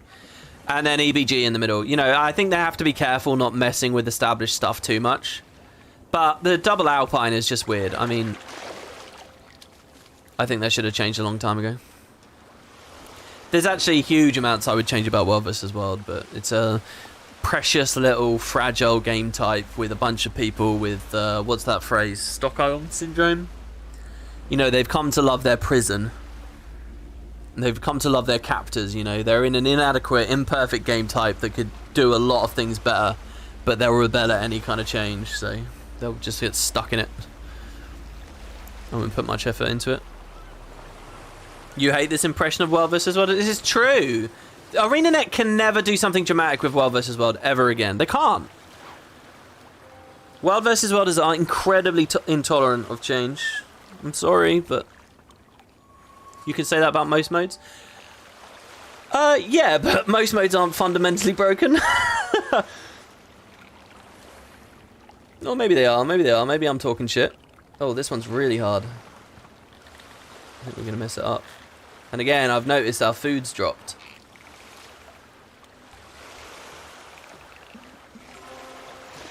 It's just a little Tetra. How do they introduce new progression to the game? I have 2 answers for you there. And they're both incredibly good answers.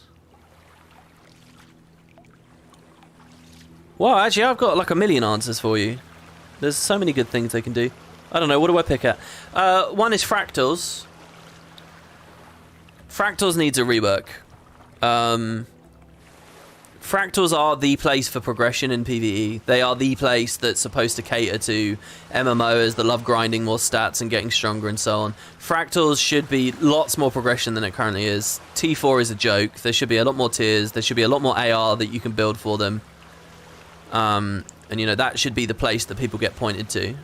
Right now, it's just like half in one world, half in the other, where it's like too shallow to present any real fantasy of heavy progression. But it's too deep to feel accessible to new players. So it fulfills no one's fantasy. It's just a place people go to get money each day because that's where the rewards have been shifted into. It's a bit of a joke of a place. So that's one thing I would do for progression. The other is they try anyway is masteries.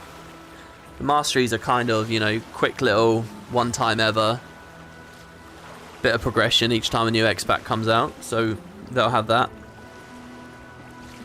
I also think that they should start looking at the crafting of sub-legendary gear that nonetheless has the benefits that legendary does, so that new players can catch up, so that we don't have two classes of players. And you could put a lot of progression onto that as well. You know, making gear that can be customized in multiple ways and swapped around. I'd really like that as well.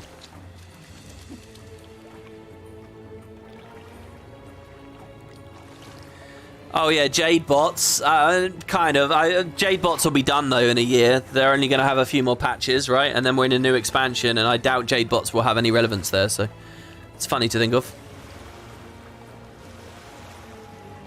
That's already what Ascended is? No, it's not. Ascended isn't freely stat swappable. It's not what Ascended is at all. I mean, some random pieces, like the PvP pieces, like the Bloodstone Fen pieces, you can double click an item to reset some, but let's be real, it's not the same as the beautiful customized UI. New players should have access to that kind of quality life, but on like rare gear, exotic gear.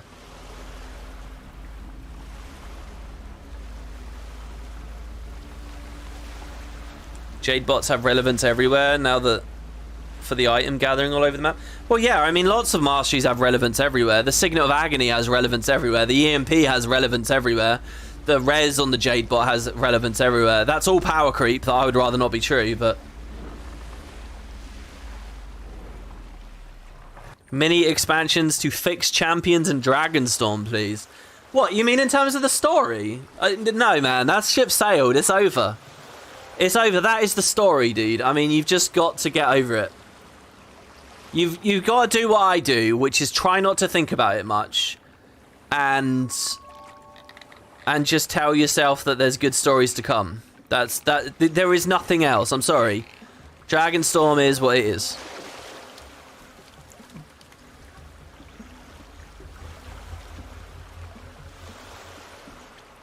What would it take me to get excited about Guild Wars 2 again? I am excited about it.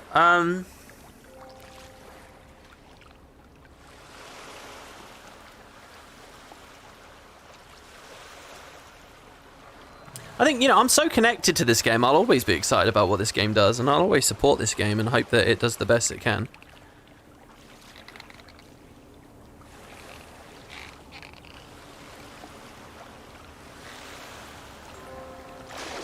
It's interesting that you can squeeze through this without eating if you want. Oh, also our fishing party is dropping. So after all that time, I got one Zundu. Oh no, didn't I get two of them? I think I got two. So let's see where this goes now then, as we round this out. Last few minutes here to ask questions, guys.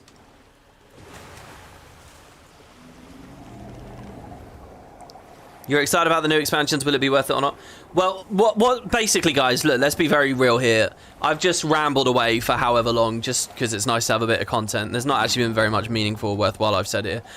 What the real review will be once it's out. And I know that sucks. It really sucks to realize that we're still a year away. But to know whether the mini expansions will actually be good, I really can't guess right now whether this is, you know, a huge loss for the game or actually an incredible improvement. My gut is that it's actually an incredible improvement. My gut is that basically what our experience as players will be is the same as always. They're just packaging it better. and it will now be consistent going forwards. There won't be any droughts, air quotes. It will just be every 3 months there's something for Guild Wars. And very regularly in that interval, it will be a fucking expansion, which is really good. I mean, it's very exciting on those terms. But we can't. It's kind of one of those rough things where you kind of have to wait a year for it to start, and then we're going to have to wait, you know, another 2 years to properly judge that it went well, you know. So I will say, though, you know, that we've gone through a lot of eras of Guild Wars where it's like, oh, they're doing this time, they're doing this, they're doing this, they're doing this. It feels like we've had whiplash going left and right all over the place. This is probably, even despite that, all that whiplash, air quotes, this is one of the most major things I think they've ever done. The most major thing they've ever done since the announcement of Season 1 all that time ago. So that is cause for excitement and intrigue, at the very least. Okay, so what do I do with my Vundu? We got 2 gold from selling our random stuff there. Do I sell it on the TP? No, I get ancient ambergris from it, don't I? Oh my god, did I get 4 of them? I got 4 Vundus.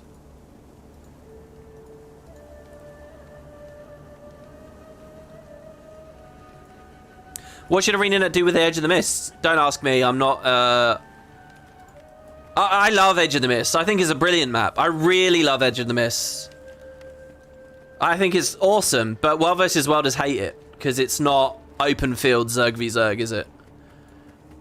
So, I don't know. Keep or sell them? Why would I keep them? How do I sell them? What, just on the TP? No, I can't do that. Who do I sell them to? Oh, do I double click it and sell the stuff that comes out? See, it's getting late in South Africa. No worries, man. Thanks for coming, and you're not going to miss anything, because we're about to close down here. Question, since they made zero mention of PvP and End of Dragons had a terrible beta for World vs. World, is it a good thing at this point to make one lobby for both game modes and add 2v2 arenas there like FFA? I don't know, that sounds a bit major to me. I mean, PvP is sort of simmering away like clockwork, so you just sort of leave it is what I would do. Should they change dailies, weekly and monthlies? Yeah, I definitely think they should.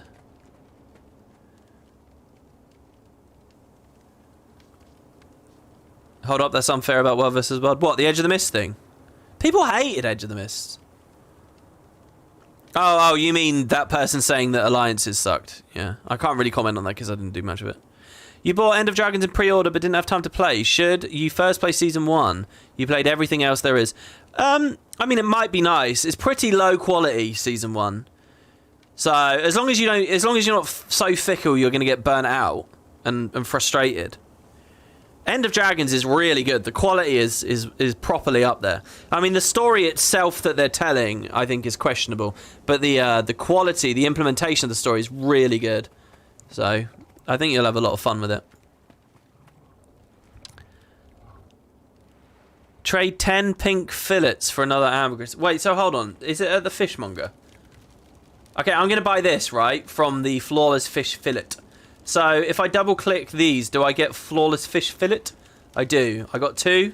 I got some bones. Oh, and I got some straight up. Then I got 1. Then I got 2. Then I got 1. You can only buy 5 of these per day. I see. So, you can fish for ages to get all 5 of them. So, those were worth... I got 9 gold, guys. While we were chatting away there, I just earned 9 gold. That's buy orders. If I do sell orders, I got 10 gold from that. Just fishing. And I'm sure I could have optimized it with food and other baits and stuff like that. So pretty cool. I don't know if this changes day to day, but there you have it, everyone. Next time you're bored, you don't know what to do in game, you want to listen to a podcast or something, you can try that out.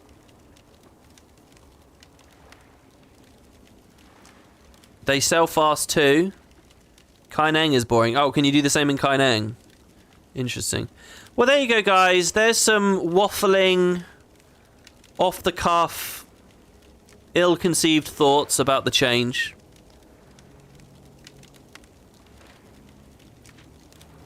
And sort of my take on it here today.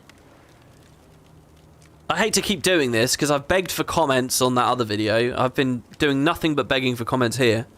And now I'm going to leave. But if you guys feel I still haven't touched on anything, or if, you know, anything I've said has provoked some thought from you, big wall of text or something, please feel free to drop them. Because if there are some, you know, interesting thoughts, I can, I'll put them into a Q&A video, and then I can sort of curate my thoughts a bit more and get them in order. Because again, I always get really insecure videos like this, because this is just a stream of consciousness. A good half of what I'm saying is probably complete crap. But, you know, maybe if I do a proper Q&A about it, it will be, you know, opinions I can endorse for myself a little bit more or something. So, yeah. But to those of you who showed up, thank you very much. Big day for the game. And tomorrow... today was going to be Tomb Raider, so that's now tomorrow. So I'll see you guys for Tomb Raider tomorrow. Thank you, everybody. Which hasn't had an episode for, like, 2 weeks again. Unbelievable. Well, halfway through February now. That series has only been like 3 or 4 episodes away from the end. How long now? Crazy. So yeah, thank you, everybody. I hope you enjoy. Exciting stuff for Guild Wars, and I'll see you on the next one very soon. Take care now.